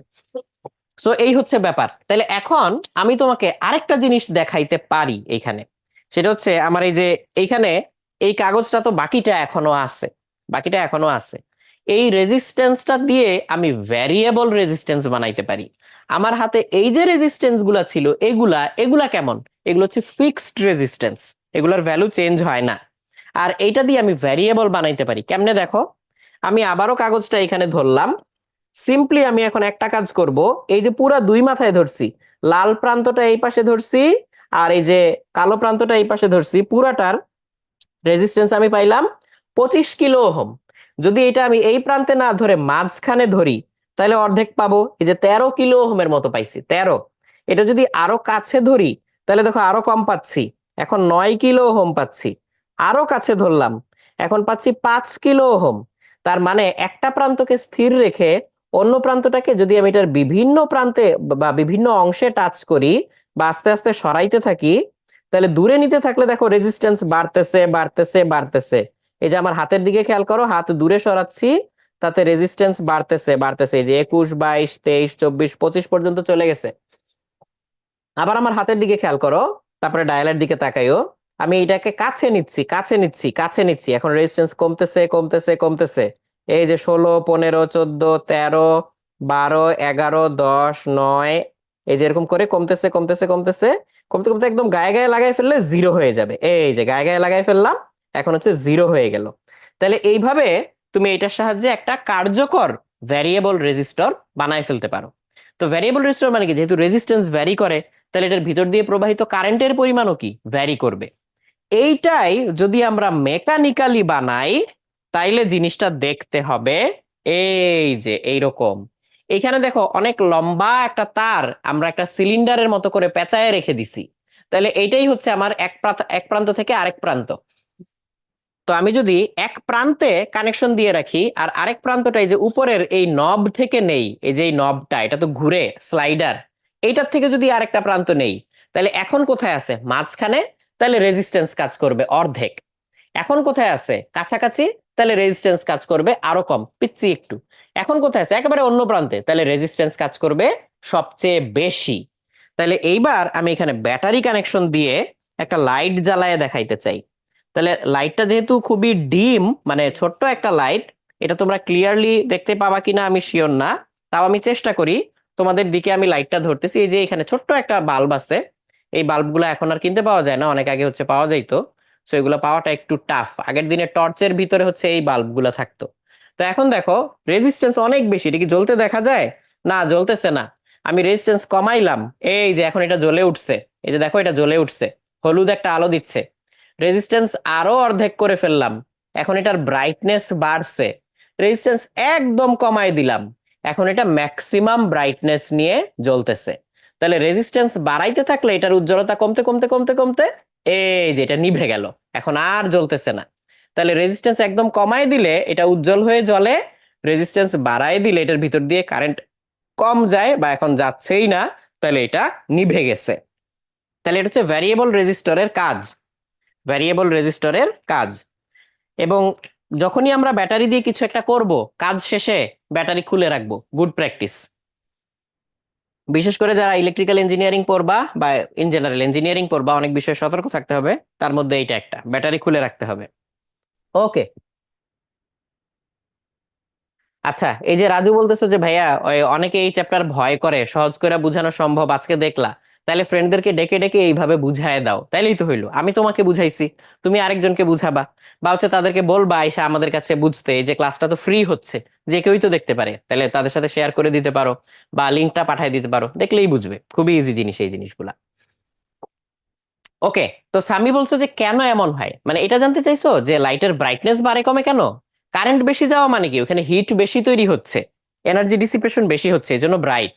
আর যখন কারেন্ট কম যায় এনার্জি কম পায় ও ডিম হয়ে যায়। বাট এত সিম্পল ওয়েতে যে বললাম, সত্যিকারের ভিতরের যদি একদম ফিজিক্সে যাইতে চাও এটা আরো কঠিন, এটা পরে আমরা আরো বিস্তারিত দেখবো, ওগুলো আছে সামনে, একটু ওয়েট করো।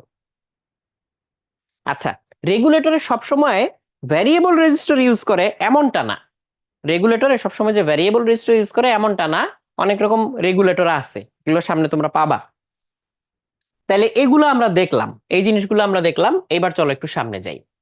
তাহলে পরিবাহিতাঙ্ক নির্দিষ্ট তাপমাত্রায় একক দৈর্ঘ্যের এবং একক প্রস্থচ্ছেদের ক্ষেত্রফল বিশিষ্ট পরিবাহীর পরিবাহিতাকে বা রো এর বিপ্রতীপ মানকে ওই পরিবাহীর উপাদানের পরিবাহিতাঙ্ক বলে। তাইলে এইটা হচ্ছে 1/ρ, কারণ রো হচ্ছে আপেক্ষিক রোধ, তাহলে আপেক্ষিক রোধ উল্টাই দিলেই পরিবাহিতাঙ্ক হয়ে যায়। তাহলে এটুকু আমরা দেখলাম। এইবার একটু সামনে যাই। এখন দেখো, এই যে আমরা একটা ম্যাথমেটিক্যাল প্রবলেম সলভ করার মাধ্যমে জিনিসটা দেখব। একটা আয়তাকার ব্লকের রো, এই যে একটা আয়তাকার ব্লকের রো হচ্ছে 9.68 ইন্টু 10⁻⁻8 ওহম মিটার। রো এর ইউনিট হচ্ছে ওহম মিটার, এটা তো আমরা দেখছিলাম। এই যে রো কোথায়, এই যে এইখানে, এটার ইউনিট হচ্ছে ওহম মিটার, এটার ইউনিট হচ্ছে ওহম, ওহম মিটার। কেন ওহম মিটার জানো? কারণ এই যে এটা তো ওহম, তাহলে আমরা এই এ কে এই পাশে নিয়ে যাই, এটা হচ্ছে মিটার স্কয়ার। এল কে এখানে নিয়ে যাই, তা আবার মিটার দিয়ে ভাগ দিচ্ছি, তাহলে ওহম মিটার হয়, তাহলে এটার ইউনিট হচ্ছে ওহম মিটার। তাহলে আমরা দেখতে পাচ্ছি একটা আয়তাকার ব্লক, এটা হচ্ছে ওহম মিটার, যার আয়তন 1.2 সেন্টিমিটার, 1.2 সেন্টিমিটার, আর হচ্ছে 15 সেন্টিমিটার। তাহলে জিনিসটা দেখতে কেমন একটু খেয়াল করো সবাই। তাইলে এটার হাইট হচ্ছে 15 সেন্টিমিটার, হাইট হচ্ছে 15 সেন্টিমিটার, আর দৈর্ঘ্য প্রস্থ হচ্ছে 1.2 সেন্টিমিটার করে। তাহলে এটা দেখতে কেমন হবে, এই যে এরকম না, এই যে এরকম হবে। তাহলে এই যে এটা হচ্ছে 1.2 সেন্টিমিটার, এই যে এইটা, এটা হবে 1.2 সেন্টিমিটার, আর এই যে হাইট এটা হচ্ছে 15 সেন্টিমিটার। এখন বলছে যে এইটার যেই রো বা আপেক্ষিক রোধ, সেটা হচ্ছে 9.68 × 10⁻⁻8 ওহম মিটার। আমাকে বলছে যে এর দুই সমান্তরাল প্রান্তের মাঝে বিভব পার্থক্য প্রয়োগ করা হয়, ব্লকের রোধ কত হবে যদি সমান্তরাল প্রান্ত দুইটা বর্গাকার হয় আর যদি আয়তাকার হয়। তাহলে আমরা প্রথমে এইভাবে চিন্তা করি, বর্গাকার। বর্গাকার মানে কি, এখানে বর্গাকার প্রান্ত কোনটা আছে, এই যে এইটা, এই যে স্কয়ার। তাহলে এটা একটা প্লেন বা এটা একটা তল। এরকম বর্গাকার তল আরেকটা কোথায় আছে, এটা কি বর্গাকার তল স্কয়ার? না, এটা তো রেক্ট্যাঙ্গেল। তাহলে এইটা হচ্ছে স্কয়ার, এই যে এটা আরেকটা স্কয়ার। তোমরা বলতে পারো ভাই এটা তো রম্বস, কই স্কয়ার দেখতেছেন? না, সাইড থেকে দেখতেছি, এই জন্য হচ্ছে এটাকে আমি স্কয়ার মানে হইলেও রম্বসের মতো দেখতেছি। তাহলে এটা একটা স্কয়ার, এটা একটা স্কয়ার। এই দুটো কি দুইটা প্যারালাল প্লেন বা সমান্তরাল বিপরীত পৃষ্ঠ। তাহলে এইভাবে যদি চিন্তা করি, তাহলে দৈর্ঘ্য কত? দৈর্ঘ্য, দৈর্ঘ্য হচ্ছে 15 সেন্টিমিটার, এল হচ্ছে 15 সেন্টিমিটার বা 0.15 মিটার। আর প্রস্থচ্ছেদের ক্ষেত্রফল তাহলে তখন কত? এই যে এইটা, এই যে এইটা 1.2 আর 1.2 সেন্টিমিটার গুণ করলে যে ক্ষেত্রফল পাই এইটা, তাহলে তখন এরিয়া কত? তাহলে এরিয়া হচ্ছে 1.2 × 1.2 সেন্টিমিটার স্কোয়ার। তাহলে 1.2 আর 1.2 গুণ করলে কত হয়? 1.2 গুণ করলে 1.44, কিন্তু সেন্টিমিটার স্কোয়ার। আমি চাই হচ্ছে মিটার স্কোয়ার, তাহলে 10⁻⁻4 দিতে হবে। তাহলে 1.44 10⁻⁻4 মিটার স্কোয়ার। তাহলে এখন রেজিস্ট্যান্স আর, তাহলে রেজিস্ট্যান্স হচ্ছে রো এল বাই এ। তাহলে রো কত? রো হচ্ছে 9.68 × 10⁻⁻8, এটা হচ্ছে রো। আর এল কত? 0.15। এ কত? 1.44 10⁻⁻4। তাহলে কত হইলো আসো তো একটু দেখি। 9.68 10⁻⁻8 ইন্টু 0.15 ডিভাইডেড বাই 1.44 10⁻⁻4। তাহলে আসতেছে 1 × 10⁻⁻4। তাহলে 10⁻⁻4 এরকম আসতেছে। তোমাদের দেখো তো এরকম আসছে কিনা।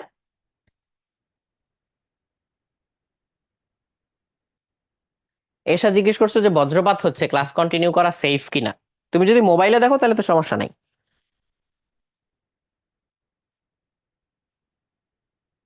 আচ্ছা, তাহলে 10⁻⁻4 এটা আসার কথা, 10⁻⁻4 এইটা আসার কথা। তাহলে এটা আসছে। তাহলে এইবার আমরা হচ্ছে বি তে চিন্তা করি, বি তে।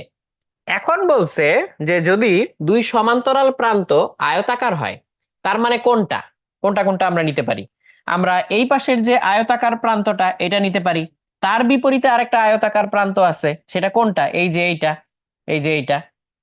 আমি যদি এখানে ডট ডট লাইনটা দেই তাহলে আরো ভালো করে বুঝতে পারবা, এই যে এইটা। তাহলে এই যে এইটা হচ্ছে আমাদের আরেকটা আয়তাকার প্রান্ত, ওই যে ওই পাশে, ওই যে ওই পাশে এইটা, এই যে এইটা, এইটা। তাহলে এখন যদি চিন্তা করো, তাহলে এইবার দৈর্ঘ্য কোনটা? এইবার দৈর্ঘ্য হচ্ছে 1.2 সেন্টিমিটার।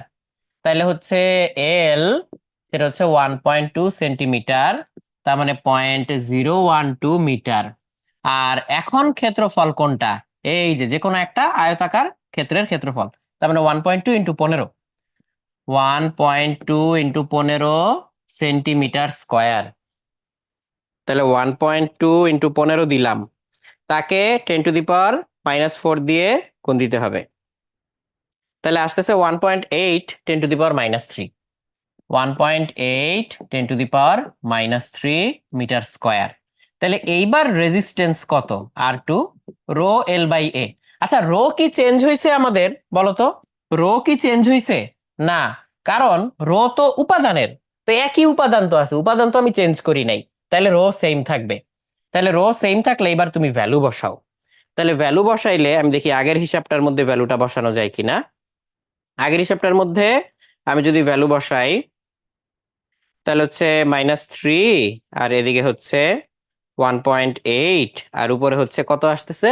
0.01, 0.012 বসাইলে আসে 6.4 × 10⁻⁷, 6.4 × 10⁻⁷ ওহম।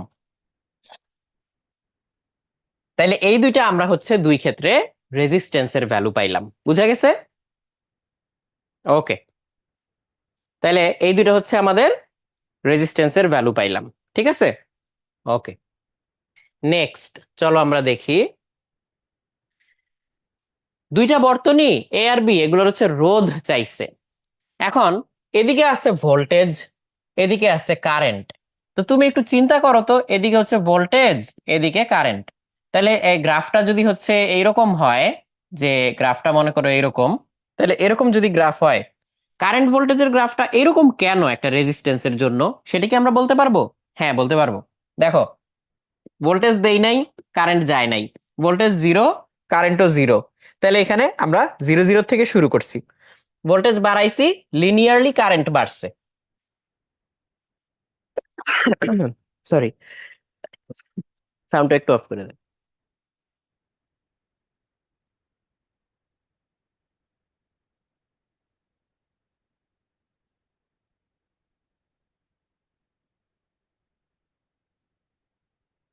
ঠিক আছে, ওকে। তো যেটা বলতেছিলাম, ভোল্টেজ দেই নাই, কারেন্ট যায় নাই, তাই 0 থেকে শুরু করছি। ভোল্টেজের সাথে কারেন্টটা পাল্লা দিয়ে লিনিয়ারলি বাড়তেছে, তাহলে এটা একটা সরল রৈখিক গ্রাফ হচ্ছে। তো এর মধ্যে আমরা যদি ঢাল চিন্তা করি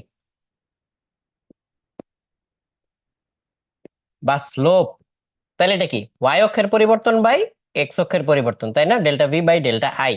তাহলে ভি কে আই দিয়ে ভাগ করলে কি পাওয়া যায়? আর, রেজিস্ট্যান্স। তাহলে এখানে ঢালটাই হচ্ছে রেজিস্ট্যান্স। তাহলে এটা দেখে তুমি বলো কোথায় ঢাল বেশি। এটা বেশি খাড়া না, এটা বেশি খাড়া, তাহলে এখানে ঢাল বেশি, এখানে ঢাল কম। তাহলে আর এ আর আর বি, এই দুইটা রেজিস্ট্যান্সের মধ্যে কোনটা বেশি? তাহলে এই দুইটা রেজিস্ট্যান্সের মধ্যে কোনটা বেশি আমাকে বলো, A B C D option থেকে কোনটা বলো। তাহলে এখানে আমাদের অপশন এ যেটা, এখানে লেখা যে আর এটা বড় আর আর বিটা ছোট, তাহলে এটাই তোমার কারেক্ট অ্যান্সার, এ।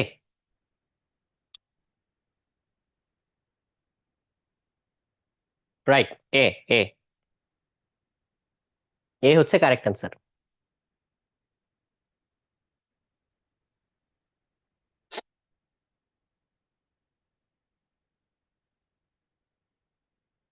আচ্ছা, এইটা দেখো, 12 ভোল্টের সাথে সংযুক্ত রোধ 4 ওহম বাড়ালে বর্তনীতে ½ অ্যাম্পিয়ার তড়িৎ প্রবাহ হ্রাস পায়, মূল রোধ কত? তাহলে আমরা একটু সিচুয়েশন চিন্তা করি। 12 ভোল্ট আছে আমাদের, তাই না? তাহলে এটা হচ্ছে ভি, তাহলে ভি ইকুয়ালস হচ্ছে 12। এর সাথে সংযুক্ত একটা রোধ ছিল, সেটাকে আবার 4 ওহম বাড়াইতে বলছে। তাহলে সংযুক্ত রোধ যেটা, এটাকে আমরা একটা মান ধরে নেই, ধরলাম সেটা এক্স। তো বর্তনীতে ½ অ্যাম্পিয়ার তড়িৎ প্রবাহ হ্রাস পায়। তো হ্রাস পায় মানে কি, আগে একটা কারেন্ট ছিল, তাহলে সেইখান থেকে এখন হচ্ছে ½ অ্যাম্পিয়ার কমে গেছে। তো আমাকে বলছে মূল রোধ কত, মূল রোধ কত?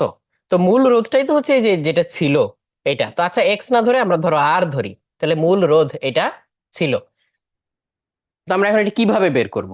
তাহলে প্রথমে আমরা ধরে নিলাম কারেন্ট ছিল হচ্ছে যতটুকু, সেটাকে আমরা এইভাবে লিখতে পারি যে প্রথমে প্রথমে প্রবাহ যেটা ছিল, সেই প্রবাহটা কত আমরা বের করব। ভোল্টেজকে রেজিস্ট্যান্স দিয়ে ভাগ করলে প্রবাহ পাওয়া যায়। তো ভোল্টেজ তো 12, তাহলে এই যে 12, সরি 12, আর সেটাকে ভাগ করবো কি দিয়ে? আর দিয়ে, তাহলে আর দিয়ে ভাগ করলাম, তাহলে প্রথমে যতটুকু প্রবাহ ছিল পাইলাম। তো পরে যেই প্রবাহ, সেই প্রবাহটা বলছে আগের প্রবাহের তুলনায় ½ অ্যাম্পিয়ার কমে যায়। তাইলে 12 ডিভাইডেড বাই আর তো ছিল প্রথমে, সেখান থেকে 0.5 কমে গেল। কিন্তু এই প্রবাহটা কেন কমলো?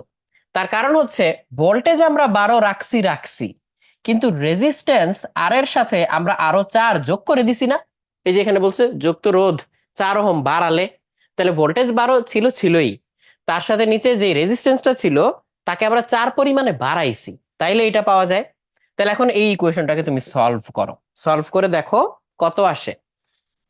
তাহলে আমরা লিখতে পারি 12 divided by R minus 0.5 equals 12 divided by R plus 4। তাহলে সলভ করলে আমার আর এর ভ্যালু চলে আসে। ভ্যালু দেখো তো কত আসছে, দেখো তো কত আসছে সলভ করে।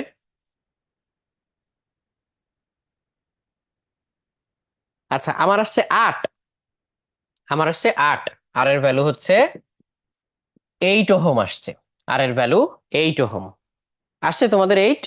হ্যাঁ ঠিক আছে, 8 হচ্ছে আমাদের correct answer, 8 ohm correct answer.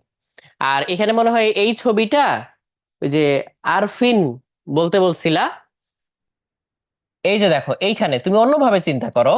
ধরো নির্দিষ্ট পরিমাণ একটা কারেন্ট, এটা প্রবাহিত করার জন্য এই বি সার্কিটে ভোল্টেজ দিতে হয় অল্প, আর এই একই পরিমাণ কারেন্ট প্রবাহিত করার জন্য এ সার্কিটে ভোল্টেজ দিতে হয় বেশি। তাহলে একই কারেন্ট প্রবাহিত করার জন্য যেখানে বেশি ভোল্টেজ লাগতেছে তাহলে কি বাধা বেশি, আর একই কারেন্ট প্রবাহিত করার জন্য যেখানে ভোল্টেজ দিতে হইতেছে কম তাহলে সেখানে বাধাও কম। তাহলে এখানে আর এ তে বাধা বেশি আর বি তে বাধা কম, সেই হিসাবেও বলা যায়। আচ্ছা ঠিক আছে, তাহলে 8 ওহম আমাদের অ্যান্সার আসছে। এইবার রোধের উপরে তাপমাত্রার প্রভাব, এইটা আমরা একটু দেখি। এই যে আমাদের এই রেজিস্ট্যান্স গুলা, এগুলোর কথা বলছি না যে এগুলো একটু ভ্যারি করে, কম বেশি হয়। তো মোস্টলি বানানোর সময়ই এক্সাক্ট ভ্যালু দিয়ে বানাইতে পারা যায় না, অনেক ডিফিকাল্ট। তার উপরে আবার টেম্পারেচারের উপরে বেস করে এটার রেজিস্ট্যান্স একটু বাড়তে কমতে পারে। তো টেম্পারেচারের উপরে বেস করে যে বাড়ে কমে, সেই ইফেক্টটা এটার ক্ষেত্রে খুবই কম। কিন্তু এই যে থার্মিস্টর যেগুলা এটা দেখাবো আমি, ওগুলোর বেলায় আবার একটু বেশি। তাহলে টেম্পারেচারের সাথে সাথে একটা রেজিস্ট্যান্স যে কমে বাড়ে, এটা কেমন একটু দেখো। এই যে ওহমের সূত্রে যে গ্রাফটা ছিল আমাদের, এই যে ওহমের সূত্র, মনে করো ওহমের সূত্রে আমরা আবার ফিরে যাই। এই যে ওহমের সূত্র, এখানে আমি ছোট্ট একটা গ্রাফ, ধরো ওই যে যেটা পরবর্তীতে আঁকছি ওইটাই আবার অ্যাড করি। এদিকে ভোল্টেজ, এদিকে কারেন্ট। এই যে ভোল্টেজের সাথে কারেন্ট যে পাল্লা দিয়ে এরকম বাড়তে থাকে, তাহলে এই যে এরকম স্ট্রেট লাইন যে পাই, এটা কিন্তু হচ্ছে নির্দিষ্ট তাপমাত্রায়। এটা কি নির্দিষ্ট তাপমাত্রায়, নির্দিষ্ট তাপমাত্রায় এরকম সরলরেখা পাওয়া যায়। সরলরেখা মানে কি, সব জায়গায় ঢাল সমান। ঢাল সমান মানে কি, রেজিস্ট্যান্স একই থাকতেছে।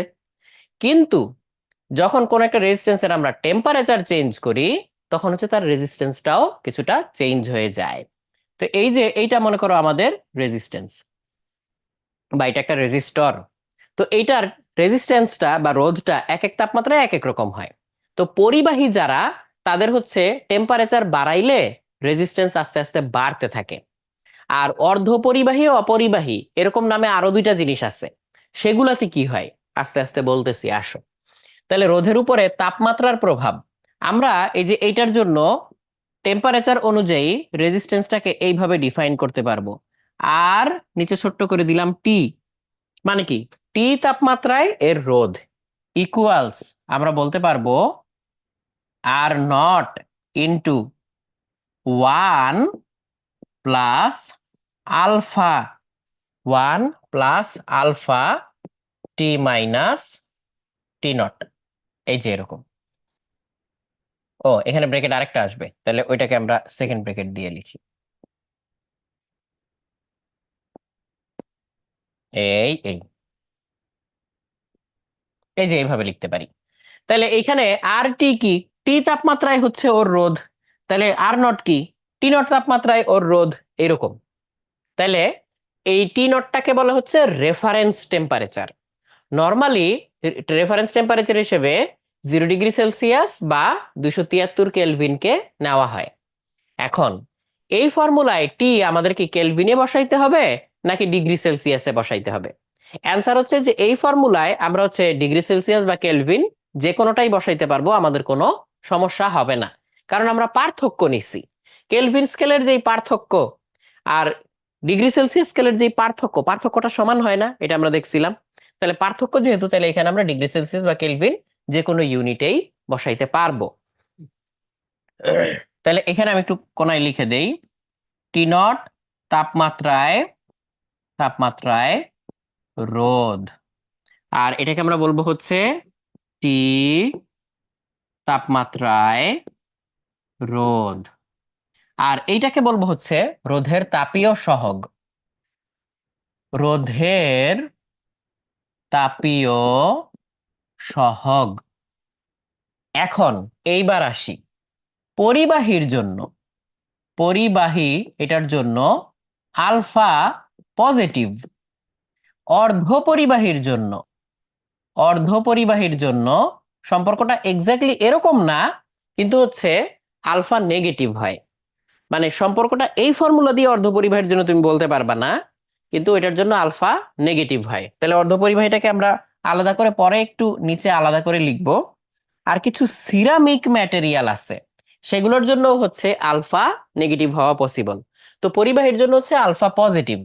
তার মানে হচ্ছে তাপমাত্রা বাড়লে তাপমাত্রা বাড়লে রোধ বাড়ে। তাপমাত্রা বাড়লে রোধ বাড়ে কেন, দেখো তুমি এখানে দেখো। ধরো টি নট হচ্ছে 0 ডিগ্রি আর টি হচ্ছে 50 ডিগ্রি। তাহলে হচ্ছে 50 - 0 কত আসে? 50। তাহলে এখন আলফা যদি পজিটিভ হয়, তাহলে আর নটের সাথে আরো একটা কিছু যোগ হয়ে যাচ্ছে, অ্যাড হচ্ছে। তাহলে এখানে কি রেজিস্ট্যান্স বেড়ে যাবে। রেজিস্ট্যান্স কি হবে? বেড়ে যাবে। তো এখান থেকে তুমি এইভাবে চিন্তা করতে পারো, যদি টেম্পারেচার কমে যায়, ধরো এইটা হচ্ছে 100 ডিগ্রি সেলসিয়াস, আর এই যে এইটা হচ্ছে মনে করো টি নট যেটা ছিল, এটা হচ্ছে 500 ডিগ্রি সেলসিয়াস। তাহলে কি এখানে উল্টা নেগেটিভ, এটা পজিটিভ, পজিটিভ আর নেগেটিভ কি নেগেটিভ, তাহলে রেজিস্ট্যান্স আরো দেখতে পাবো আমরা কমে যাচ্ছে। তার মানে সোজা বাংলায় এই আলফা যদি পজিটিভ হয়, তাইলে আদি তাপমাত্রা থেকে শেষ তাপমাত্রা যদি বেশি হয়, তাহলে আমরা রেজিস্ট্যান্স বাড়তে দেখি। আর যদি আদি তাপমাত্রা থেকে শেষ তাপমাত্রা কম হয়, তাহলে আমরা রেজিস্ট্যান্স কমতে দেখি। এটা হচ্ছে পরিবাহীর বৈশিষ্ট্য। তাহলে আমরা হচ্ছে এই ফর্মুলা দিয়ে এগুলা বের করতে পারি। এখন এই ফর্মুলাটাকে যদি আমি ভাঙাইলে দেখো তো এটা লেখা যায় কিনা। R naught plus R naught alpha delta T, ওই যে টি এর পার্থক্য যেটা, এটাকে ডেল্টা টি হিসাবে লিখতেছি। তাহলে R equals R naught plus R naught alpha delta T. তাহলে এইটুকুকে কি আমরা ডেল্টা আর বলতে পারি, যে রোধ কতটুকু চেঞ্জ হয়েছে ডেল্টা টি টেম্পারেচার চেঞ্জ হওয়ার কারণে? হ্যাঁ, কারণ আগে ছিল আর নট কোথায়, টি নট টেম্পারেচারে। এখন আমরা টেম্পারেচার টি পর্যন্ত নিয়ে গেছি, তাই আমাদের এতটুকু চেঞ্জ হয়েছে, এই যে এটার সাথে এতটুকু অ্যাড হয়েছে। তাহলে এখন চিন্তা করো, যদি তাপমাত্রা আমরা বাড়াই, তাহলে আলফা পজিটিভ হইলে এটা বাড়তেছে, আর আলফা নেগেটিভ হইলে এটা কমে যাচ্ছে। তো নরমালি পরিবাহীর জন্য আলফাটা হচ্ছে পজিটিভ। আর অর্ধপরিবাহীর তাপমাত্রা অর্ধপরিবাহীর তাপমাত্রা বাড়ালে রোধ কমে। রোধ কমে কেন? এইটা একটু ভালো করে মন দিয়ে শুনো। তাহলে পরিবাহীর রোধ হচ্ছে তাপমাত্রা বাড়াইলে রোধ বেড়ে যায়, মানে হচ্ছে ইলেকট্রনকে চলাচল করতে আরো সে বেশি বাধা দেয়। কেন বেশি বাধা দেয়? মনোযোগ দিয়ে শোনো। মনে করো মাঠের মধ্যে অনেকগুলা মানুষ দাঁড়ায় আছে, তার ভিতর দিয়ে তুমি দৌড়ায় দৌড়ায় যাচ্ছ। তাহলে মানুষগুলো যদি চুপচাপ দাঁড়ায় থাকে, তাহলে তুমি এর ভিতর দিয়ে খুব দ্রুত দৌড়ে যেতে পারবা, কারণ তোমার রাস্তা প্রেডিক্টেবল, মানুষজন সুন্দর করে দাঁড়ায় আছে, তুমি জাস্ট মাঝখান দিয়ে আঁকা বাঁকা হয়ে দৌড়ায় যাচ্ছ। এখন মনে করো মানুষগুলা উত্তেজিত হয়ে পাগল হয়ে হাত পা ছোড়াছুড়ি শুরু করলো। এখন তার মাঝখান দিয়ে তুমি কি সহজে জোরে দৌড়ে যেতে পারবা, নাকি তোমাকে বাধাপ্রাপ্ত হইতে হবে? অ্যান্সার হচ্ছে তোমাকে আগের চেয়ে অনেক বেশি বাধাপ্রাপ্ত হইতে হবে। তুমি ঘুষি কিল খেয়ে লাথি খেয়ে পরে থাকবা, তুমি যাইতেই পারবা না, এরকম একটা অবস্থা হবে। তো পরিবাহীর বেলায়, পরিবাহীর যে হচ্ছে মেটাল, মানে ধরো মেটালের কথা বলতেছি, মেটালিক পরিবাহীর কথা বলতেছি, এর ভিতরে যে আয়ন গুলা থাকে, হ্যাঁ ধাতব আয়ন গুলা থাকে, সেগুলো কি এক জায়গায় স্থির থাকে না হালকা হালকা কাঁপতে থাকে? অ্যান্সার হচ্ছে হালকা হালকা কাঁপতে থাকে। টেম্পারেচার যত কম তত কম কাঁপে, টেম্পারেচার যত বেশি তত বেশি কাঁপে। তাহলে টেম্পারেচার বাড়লে ওই কম্পনরত ল্যাটিসের ভিতর দিয়ে ইলেকট্রনের যাইতে কিন্তু কষ্ট হয়, সো ও বাধা পায় বেশি স্বাভাবিকের চেয়ে। তাহলে অনেক সিম্পলিফাই করে বললে, মেটালের মধ্যে যথেষ্ট পরিমাণ ফ্রি ইলেকট্রন আছে, মুক্ত ইলেকট্রন আছে, যাদের মাধ্যমে তড়িৎ প্রবাহিত হয়। কিন্তু এই ফ্রি ইলেকট্রন গুলা মুভ করতে গিয়ে হাই টেম্পারেচারে বেশি বাধা পায়, লো টেম্পারেচারে কম বাধা পায়। তাই হাই টেম্পারেচারে রেজিস্ট্যান্স বেশি, লো টেম্পারেচারে রেজিস্ট্যান্স কম। বাট হোয়াট অ্যাবাউট সেমিকন্ডাক্টর, অর্ধপরিবাহীর ক্ষেত্রে কি হয়? অর্ধপরিবাহীতে কারেন্ট ক্যারি করার জন্য ইলেকট্রনের পরিমাণই থাকে অনেক কম। তাহলে এবার কম্পন টম্পনের কথা বাদ দাও, চার্জ যে ক্যারি করবে, চার্জ ক্যারিয়ারই তো কম, ইলেকট্রন হোল এগুলো অনেক কম কম থাকে। এখন তুমি যদি টেম্পারেচার বাড়াও, একটার জায়গায় দুইটা, দুইটার জায়গায় তিনটা, তিনটার জায়গায় 10টা ইলেকট্রন পাওয়া যায়। কোত্থেকে পাওয়া যায়? ওই ম্যাটেরিয়ালের ভিতর থেকে ওই হিট নিয়ে শেল থেকে ইলেকট্রন বের হয়ে আসে, ফ্রি হয়। সেই ফ্রি ইলেকট্রনগুলো তখন পুরাটা জুড়ে ঘোরাফেরা করতে পারে। তাহলে ইলেকট্রনের প্রাপ্যতা ছিল না আগে, স্ক্যারসিটি ছিল। এখন তুমি টেম্পারেচার বাড়ানোতে নতুন নতুন ইলেকট্রন পাইছো, তাহলে তো এখন বেশি করে চার্জ ফ্লো করতে পারবে। সেই হিসাবে তাহলে কি রেজিস্ট্যান্স কমে যাচ্ছে। তো অর্ধপরিবাহীর ক্ষেত্রে এই ঘটনা ঘটে, অর্ধপরিবাহীর ক্ষেত্রে এই ঘটনা ঘটে। তাহলে এখন ওইরকম অর্ধপরিবাহীতে যেরকম হচ্ছে এই ঘটনা ঘটে, কিছু সিরামিক ম্যাটেরিয়াল আছে, সেগুলোর জন্যও এই সেম ঘটনা ঘটে। যেমন থার্মিস্টর, থার্মিস্টর থার্মিস্টর থার্মিস্টর হচ্ছে বিভিন্ন অক্সাইড দিয়ে তৈরি হয়। মনে করো হচ্ছে, হ্যাঁ, iron oxide, cobalt oxide, nickel oxide, এরকম। তো বিভিন্ন, দাঁড়াও, সিরামিক ম্যাটেরিয়াল তো বিভিন্ন অক্সাইডের মিশ্রণ, বিভিন্ন অক্সাইড দিয়ে তৈরি, অক্সাইড দিয়ে তৈরি এরকম একটা ম্যাটেরিয়াল ধরো আমরা নিলাম। আর এইটার টেম্পারেচার কোএফিসিয়েন্ট হচ্ছে নেগেটিভ, এনটিসি মানে হচ্ছে negative, negative temperature coefficient, negative temperature coefficient. তাহলে এইটার জন্য ব্যাপারটা কেমন হবে? এইটার জন্য টি তাপমাত্রায় যেই রোধ, সেটা হবে টি নট তাপমাত্রায় রোধের এক্সপোনেন্ট হিসাবে e to the power beta into 1/t minus 1/টি নট, এই হিসাবে হবে, এই হিসাবে হবে। তাহলে এই হিসাবে যদি হয়, তাহলে এক্স টেম্পারেচার বাড়াইতে থাকলে এটার রেজিস্ট্যান্স এক্সপোনেনশিয়ালি বাড়ে কমে, এরকম হয়। তো এই বিটাগুলা পজিটিভ বা নেগেটিভ হয়, বিটাগুলা পজিটিভ বা নেগেটিভ হয়। তাহলে এখন এই যে এটার যে নেগেটিভ টেম্পারেচার কোএফিসিয়েন্ট, তাহলে এক্সপোনেনশিয়ালি ওর টেম্পারেচারের সাথে সাথে রেজিস্ট্যান্স চেঞ্জ হবে। তো এইটা আমার কাছে একটা আছে, আমি দেখাচ্ছি তোমাদেরকে। এই দেখো, এই যে এই ছোট্ট কালো একটা জিনিস দেখতে পাচ্ছ, এই কালো জিনিসটা হচ্ছে থার্মিস্টর।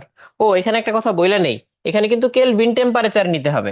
হ্যাঁ, এই যে টি, তারপর হচ্ছে টি নট, এগুলো হচ্ছে কেলভিনে নিতে হবে। কিসে নিতে হবে?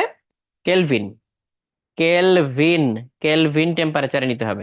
টি নট টেম্পারেচারের রেজিস্ট্যান্স হচ্ছে আর টি, আর সরি, টি নট টেম্পারেচারের রেজিস্ট্যান্স হচ্ছে are not, R T টেম্পারেচারের resistance হচ্ছে আর টি। আর এই বিটা এটা ম্যাটেরিয়ালের উপরে ডিপেন্ড করে, যেই ম্যাটেরিয়াল দিয়ে বানাইছি তার উপরে ভিত্তি করে তুমি এটা পাবা। তাহলে বিটা হচ্ছে একটা ধ্রুবক, এই বিটাটা হচ্ছে একটা ধ্রুবক, এটা হচ্ছে ম্যাটেরিয়ালের উপরে ডিপেন্ড করে। তো আমার হাতে একটা থার্মিস্টর আছে, এই যে এইটা, এই ছোট্ট কালো, এই যে এটা থার্মিস্টর। তো এই থার্মিস্টরের রোধটা আমি একটু মাপার চেষ্টা করব, আসো দেখি রোধটা মাপি। তাহলে এটার এক মাথা লাগাইলাম এখানে, এক মাথা এখানে লাগাই দিলাম, এখন এটার রোধটা আমরা মাপতে পারবো। তাহলে আসো দেখি এটার রোধটা কত। এখন এটার রোধ আছে হচ্ছে, কারো কত দেখো তো, 8 কিলো ওহম, তাই না? 8.3। এখন আমার হাত গরম, তো আমি হচ্ছে হাত দিয়ে এটাকে চেপে ধরছি, দেখো তো কত হয়। 7, 6, কমে যাচ্ছে তাই না? 6.6, 6.6 পর্যন্ত নামছে। আবার ছেড়ে দিলাম, এখন দেখবা আবার রেজিস্ট্যান্স বেড়ে যাবে, কারণ এটা টেম্পারেচার আবার কি হয়ে যাচ্ছে, কমে যাচ্ছে, তাই না? ওকে, তাহলে আবার দেখো, ওকে আমি ছেড়ে দিছি, হাত দিয়ে ধরি নাই, তার মানে আবার ওর টেম্পারেচার কমে যাচ্ছে, আবার রেজিস্ট্যান্স বেড়ে যাচ্ছে। 7.8 অলরেডি হয়ে গেছে, 7.9, ফু দিয়ে ঠান্ডা করলাম, ফু দিয়ে ঠান্ডা করছি, আবার 8-এ চলে গেছে। আবার হাত গরম, হাত ঘষে নিলে আরো গরম হবে। এই যে হাত ঘষে নিছি, হাত ঘষে নিয়ে এখন ধরলাম, এই যে এখন দেখো, এই যে হাত ঘষে নিয়ে ধরছি, এখন একবারে কত হয়ে গেছে। ও দাঁড়াও, এখানে আবার লেগে গেল কিনা, এই যে 6.4-এ নেমে আসছে।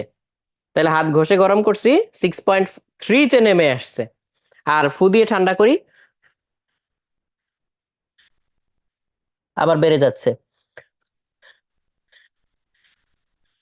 7.5 হয়ে গেছে। তাহলে এই যে এই থার্মিস্টরটা আসলে এই নিয়মে কাজ করতেছে। এটা কোন নিয়মে কাজ করতেছে? এই যে আমরা এখানে যে ফর্মুলাটা দেখাইছি এরকম নিয়মে কাজ করতেছে। তো এই শুরুতে আর শেষে যদি টেম্পারেচার দুটো তুমি জানতা, তোমরা এইটার জন্য বিটার ভ্যালু বের করে ফেলতা, রেজিস্ট্যান্স থেকে বিটার ভ্যালু বের করে ফেলতা। আমরা তো এইটা আর এটা পাইছি, এই দুইটা তো পাইছি। টেম্পারেচার দুটো জানলে বিটার ভ্যালু বের করা যাইতো এই ম্যাটেরিয়ালটার জন্য। তো এটা হচ্ছে রোধের উপরে তাপমাত্রার প্রভাব। তো এইটা নর্মালি তোমাদের লাগবে না, তোমাদের লাগবে কোনটা? এইটা, তোমাদের লাগবে এইটা। তাহলে এখানে আলফা পজিটিভ হইলে টেম্পারেচার বাড়লে রোধ বাড়বে, টেম্পারেচার কমলে রোধ কমবে। আলফা নেগেটিভ হইলে টেম্পারেচার বাড়লে রোধ কমবে, টেম্পারেচার কমলে রোধ বাড়বে, এইরকম আর কি। এইবার আসি পরিবাহীর অতি পরিবাহিতা। অতি পরিবাহিতা নামে একটা জিনিস আছে, অতি পরিবাহিতা। এটা হচ্ছে super conductivity. Super super conductivity. Super conductivity বা অতি পরিবাহিতা নামে একটা জিনিস আছে, এটার মানে কি? সুপার কন্ডাক্টিভিটি বা অতি পরিবাহিতা মানে হচ্ছে ম্যাটারের এমন একটা দশা বা এমন একটা স্টেট, মানে স্টেটও ঠিক না, মানে জিনিসটা তো সলিডই থাকতে পারে, মানে এমন একটা কন্ডিশন যখন এটার ভিতর দিয়ে ইলেকট্রন যাইতে গেলে কোনো বাধা পায় না। জিনিসটা কেমন আসলে? এখানে ছবি আঁকা আছে, বাট এটার মধ্যে তুমি পার্থক্য বুঝবা কম। মানে আমি স্টেপ বাই স্টেপ ব্যাখ্যা করি, তাহলে তুমি বুঝবা। ধরো মেটাল আয়ন গুলা এইখানে আছে, এই যে এরকম করে মেটাল আয়ন গুলা এইখানে আছে। তাহলে মেটাল আয়ন গুলার মধ্যে স্পেসিং বা ফাঁকা সমান সমান আছে। এখন খুবই লো টেম্পারেচারে একটা ঘটনা ঘটে। কিরকম লো টেম্পারেচারে? মনে করো 20 কেলভিন বা তারও নিচে, 20 কেলভিন টেম্পারেচার বা তারও নিচে, তার মানে পরম শূন্য তাপমাত্রার কাছাকাছি একটা ইলেকট্রন মনে করো এদিক দিয়ে ছুটে যাচ্ছে, এই যে একটা ইলেকট্রন এদিক দিয়ে ছুটে যাচ্ছে। তখন এই ইলেকট্রনটা এই মেটাল আয়ন গুলাকে আকর্ষণ করে ওদেরকে একসাথে নিয়ে আসার চেষ্টা করে, একটু ঘনীভূত করে ফেলে। তাইলে জিনিসটা কেমন হয়? মেটাল আয়ন গুলা এরকম ফাঁকা ফাঁকা ছিল, এই যে এরকম ফাঁকা ফাঁকা ছিল। এই যে একটা ইলেকট্রন আসলো, এসে এসে মেটাল আয়ন গুলাকে কাছে টানার চেষ্টা করে। কাছে টানার চেষ্টা করলে এইখানে আয়ন গুলা দেখো ঘনীভূত হয়েছে, একটু ডিস্টর্টেড হয়েছে না? ল্যাটিসটা, ক্রিস্টালটা একটু ডিস্টর্টেড হয়েছে। তাহলে এখানে অন্য জায়গার তুলনায় এই জায়গায় পজিটিভ আয়ন বেশি না? হ্যাঁ বেশি। তো বেশি থাকার কারণে যেটা হয়, এই অংশে পজিটিভ চার্জের ঘনত্ব বৃদ্ধি পায়। এই পজিটিভ চার্জ তখন আরেকটা ইলেকট্রনকে নিয়ে আসে, এই যে আরেকটা ইলেকট্রন, এই একটা ইলেকট্রন আসছিল, সেইটা এসে ল্যাটিসটা বা ক্রিস্টালটাকে ও একটু ডিফর্ম করছে, পজিটিভ চার্জের ঘনত্ব বৃদ্ধি পাইছে, তখন এখানে আরেকটা ইলেকট্রন চলে আসে। তাহলে এই যে দুইটা, এই ইলেকট্রনটা কেন আসছে? এই পজিটিভ চার্জের আকর্ষণে, এই ইলেকট্রনের আকর্ষণে কিন্তু আসে নাই, কিন্তু এই যে আসছে, এসে এই দুইজনে মিলে একটা জোড়া গঠন করে। এই জোড়াটাকে বলা হচ্ছে কুপার পেয়ার। কি বলে? Cooper pair. তাহলে এই কুপার পেয়ার বা এই জোড়াটা এখন এই ল্যাটিসের ভিতর দিয়ে স্মুথলি এমন ভাবে পিছলায় চলতে থাকে যে ও কোনো বাধার সম্মুখীন হয় না। ফলে অতি নিম্ন তাপমাত্রায় কিছু কিছু পরিবাহীর ভিতর দিয়ে আমাদের ইলেকট্রনের এই জোড়া, এটা কোনো রেজিস্ট্যান্স ছাড়া চলতে পারে, উইদাউট এনি রেজিস্ট্যান্স। তো এই কন্ডিশনটাকে আমরা বলতেছি সুপার কন্ডাক্টিভিটি বা অতি পরিবাহিতা। তাহলে অতিপরিবাহী ম্যাটেরিয়ালের ভিতর দিয়ে খুবই অল্প ভোল্টেজ অ্যাপ্লাই করে খুবই হাই কারেন্ট পাওয়া সম্ভব। এবং লুপের মধ্যে তুমি যদি কোনোভাবে কারেন্ট তৈরি করো, তাহলে হচ্ছে তোমার কোনো রকম ইফোর্ট দেওয়া ছাড়াই ওই কারেন্ট কিন্তু ঘুরতে থাকবে বা চলতে থাকবে, যতক্ষণ না তুমি এটাকে ডিস্টার্ব করবা। যতক্ষণ না তুমি এখান থেকে এনার্জি বের করে নিবা, ওই লুপের মধ্যে কারেন্ট অটোমেটিক্যালি ঘুরতে থাকবে, তোমার কোনো ভোল্টেজ আর দেয়া লাগবে না। লুপের মধ্যে কারেন্ট ক্রিয়েট করে দিছো, সুপার কন্ডাক্টিং লুপের মধ্যে কারেন্ট ঘুরতেছে ঘুরতেছে ঘুরতেছে। এবং এই ঘোরার ফলে কি তৈরি হয়? ম্যাগনেটিক ফিল্ড তৈরি হয়। এবং এই ম্যাগনেটিক ফিল্ডটা কেমন ভাবে তৈরি হয়, এটার উপরে ভিত্তি করে ওই যে তোমার সুপার কন্ডাক্টিং ম্যাটেরিয়ালকে ওই ক্লাস 1 ক্লাস 2 এরকম বিভিন্ন ভাগে ভাগ করা হয়। তো এগুলো তোমরা আরো পরে বিস্তারিত জানবা, বাট আপাতত বলতে পারি যে ওরকম একটা কন্ডিশনে সে হচ্ছে কাইন্ড অফ ডায়াম্যাগনেটিক পদার্থের মতো আচরণ করে। তো তোমাদের সামনে হয়তো ম্যাগনেট পড়ানো লাগবে না, তোমাদের তো শর্ট সিলেবাস, আহারে দুঃখের ব্যাপার। সো এই ডায়াম্যাগনেটিক পদার্থের মতো আচরণ করে, মানে এক্সটার্নাল ম্যাগনেটিক ফিল্ডকে সে রিপেল করে। তো ওইরকম কন্ডিশনে ওই সুপার কন্ডাক্টিং ম্যাটেরিয়ালের উপরে চুম্বক টুম্বক এগুলাকে ভাসায় রাখা যায়, শূন্যে এরকম আটকায় রাখা যায়, কোয়ান্টাম লকড হয়ে যায়। আচ্ছা, রুসিব জিজ্ঞেস করছো যে সেমিকন্ডাক্টরের জন্য ফর্মুলা কি থার্মিস্টরের মতো হবে কিনা। সিমিলার, থার্মিস্টরের মতো সিমিলার, বাট ওই সেমিকন্ডাক্টরে আরো কিছু ব্যাপার স্যাপার আছে। হ্যাঁ, সো আপাতত এইটুকুই ইনাফ। আচ্ছা, তাহলে এটা হচ্ছে অতিপরিবাহিতার কথা বললাম। তাহলে অতিপরিবাহীর দুই প্রান্তে রেজিস্ট্যান্স নাই। তাহলে নাই মানে কি? তাহলে এর ভিতর দিয়ে কারেন্ট যাওয়ার সময় বিভব পতন হয় না, কারেন্ট অবাধে যাইতে পারে। আচ্ছা, এবার আসি। 25 ডিগ্রি সেলসিয়াস তাপমাত্রায় কোনো পরিবাহীর রোধ 8 ওহম, 100 ডিগ্রি সেলসিয়াস তাপমাত্রায় 4 ওহম রোধ বৃদ্ধি পেলে রোধের উষ্ণতা গুণাঙ্ক নির্ণয় করো। রোধের উষ্ণতা গুণাঙ্ক বা আলফা নির্ণয় করো, এটা বের করতে বলছে। এটা আমরা কিভাবে বের করব? আমাদের তো ফর্মুলা জানা আছে, R T equals R naught into 1 plus alpha del theta বা ডেল টি। তাহলে সেটা কত? সেটা হচ্ছে 100 - 25। তাহলে আমরা এখানে কত বসাবো? 100-র যে রেজিস্ট্যান্স, আর এখানে কত বসাবো? 25-এর যে রেজিস্ট্যান্স। তো 25-এর রেজিস্ট্যান্স কত ছিল? 8। 1 প্লাস আলফা ইন্টু 75। আর 100 থেকে রেজিস্ট্যান্স বলছে 4 বাড়ে, তাহলে 4 বাড়লে কত হয়? 12। তাহলে এখান থেকে আলফার ভ্যালু বের করে ফেলো। আর আমি এখানে একটা লেজ লাগাই দিচ্ছি। 0 ডিগ্রি সেলসিয়াসে রোধ কত ছিল? 0 ডিগ্রি সেলসিয়াসে রোধ কত ছিল, এটা তোমাদের কাছ থেকে জানতে চাইলাম। তাহলে আগে এটা আলফার ভ্যালু বের করি, আলফার ভ্যালু। তাহলে আলফা আসতেছে আমাদের 12 equals 8 into 1 plus alpha into 75। তাহলে সলভ করলে আলফার ভ্যালু চলে আসে 6.67 10⁻³ তাহলে এখান থেকে আলফা ইকুয়ালস 6.67 10⁻³ এটা আসছে না সবার? ওকে, 6.67 10⁻³ আচ্ছা, আনাস জিজ্ঞেস করছো যে why is the constant E so significant. ওই যে ন্যাচারাল লগারিদমের যে বেস ই, তো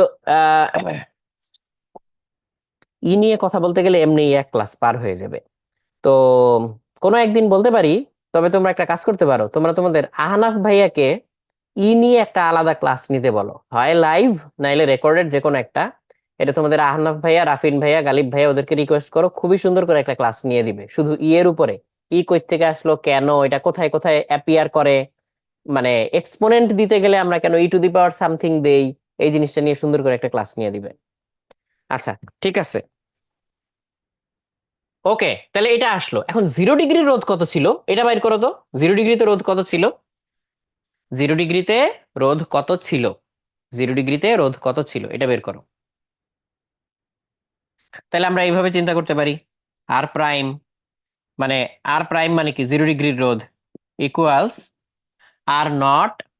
ও, এখানে একটা কথা বলে রাখা ভালো, তোমরা অনেকে এই যে এই ফর্মুলাটাকে এইভাবে মনে রাখো যে এটা হচ্ছে 0 ডিগ্রির রোধ, আর এখানে শুধু টি দাও, শুধু টি, টি সেলসিয়াস দাও। তাহলে সেলসিয়াস এখানে বসানো যায়, আর এটা বলো যে টি ডিগ্রি সেলসিয়াস বা এখানে থিটা দাও, তাহলে এটা হচ্ছে থিটার রোধ। ওইভাবে মনে না রাখলেও চলবে। তুমি চিন্তা করবা, আমি যেই ফর্মুলাটা তোমাকে দেখাইছি, এই যে এই ফর্মুলাটা, এইখানে থাকবে হচ্ছে রেফারেন্স টেম্পারেচারের রেজিস্ট্যান্স। সেই রেফারেন্স টেম্পারেচার কোনটা? এই যে এইটা। আর এটা হচ্ছে টি টেম্পারেচারের রেজিস্ট্যান্স, এই যে এইখানে বসবে টি টেম্পারেচার, আর এটা হচ্ছে কোএফিসিয়েন্ট। তো এখন এই অঙ্কে আমরা রেফারেন্স টেম্পারেচার ধরছি কত? 25। তাহলে আর নটি হচ্ছে 25-এ যেই রেজিস্ট্যান্স ওইটার ভ্যালু। তো এটা নিয়ে কোনো ঝামেলা নাই আর কি, এটা করতে পারো, কোনো অসুবিধা নাই। তো এখন আমরা জিরোটা চাই। হ্যাঁ, জিরোটা চাই। তাহলে জিরোটাকে আমরা নাম দিলাম আর প্রাইম, যে 0 ডিগ্রিতে আর প্রাইম। তাহলে R prime equals R naught into 1 plus alpha. আমার রেফারেন্স ভ্যালু কত? 25, সেটা তো এখানে আছেই। আর এখন কত? জিরোতে যাইতে হবে, তা আমি এইভাবে লিখলাম। কোনো সমস্যা আছে? না, কোনো সমস্যা নাই। তাহলে এইখানে আর নটের ভ্যালু হচ্ছে আমার 8 ওয়ানের জায়গায় থাকলো 6.67 10⁻³ আমি দিলাম, এইখানে হচ্ছে -25 আসলো, তাহলে এখান থেকে আমার রেজাল্ট বের হয়ে যাবে। তাহলে রেজাল্টটা হচ্ছে 8 × 1 -25 × 6.67 10⁻³ তাহলে আসছে হচ্ছে আমাদের 6.67। অ্যান্সারটা হচ্ছে 6.67, 6.67 ওহম, এইটা আসছে। অনেকে এই অঙ্কটা কিভাবে করে এটাও বলি। ওই যে এটা জিরোটা বলে অনেকে ধরে নেয়, তাইলে হচ্ছে এইখানে হচ্ছে 25-এরটা বসায়, বসায় জিরোটা আগে ক্যালকুলেট করে, জিরোটা ক্যালকুলেট করে সেইখান থেকে হচ্ছে 100টা বাইর করে। তাহলে আমরা যদি এই জিরোটাকে রেফারেন্স ভ্যালু ধরতাম, তাহলে আমি 6.67 ইন্টু 1 প্লাস আলফাও 6.67 ইন্টু 10⁻³ ইন্টু 100 দিতাম, তাহলে দেখতাম ওই রেজিস্ট্যান্সটা কত আসে, সরি, তাহলে ওখান থেকে রেজিস্ট্যান্সটা পাওয়া যাইতো যে আমাদের টোটাল রেজিস্ট্যান্সের ভ্যালুটা কত হয়।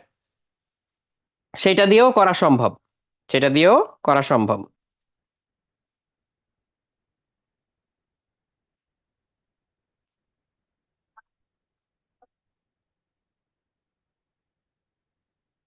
ওই খুব কাছাকাছি আসছে, 11.12 এরকম আসছে আর কি, তো ওইভাবেও করা সম্ভব। আচ্ছা,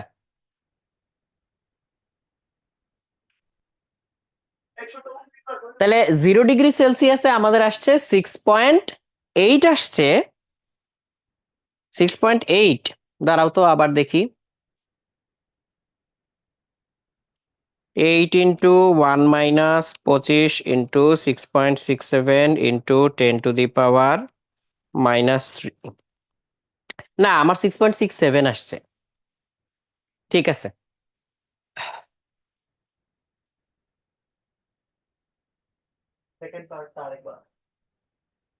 আজীবন তাই না?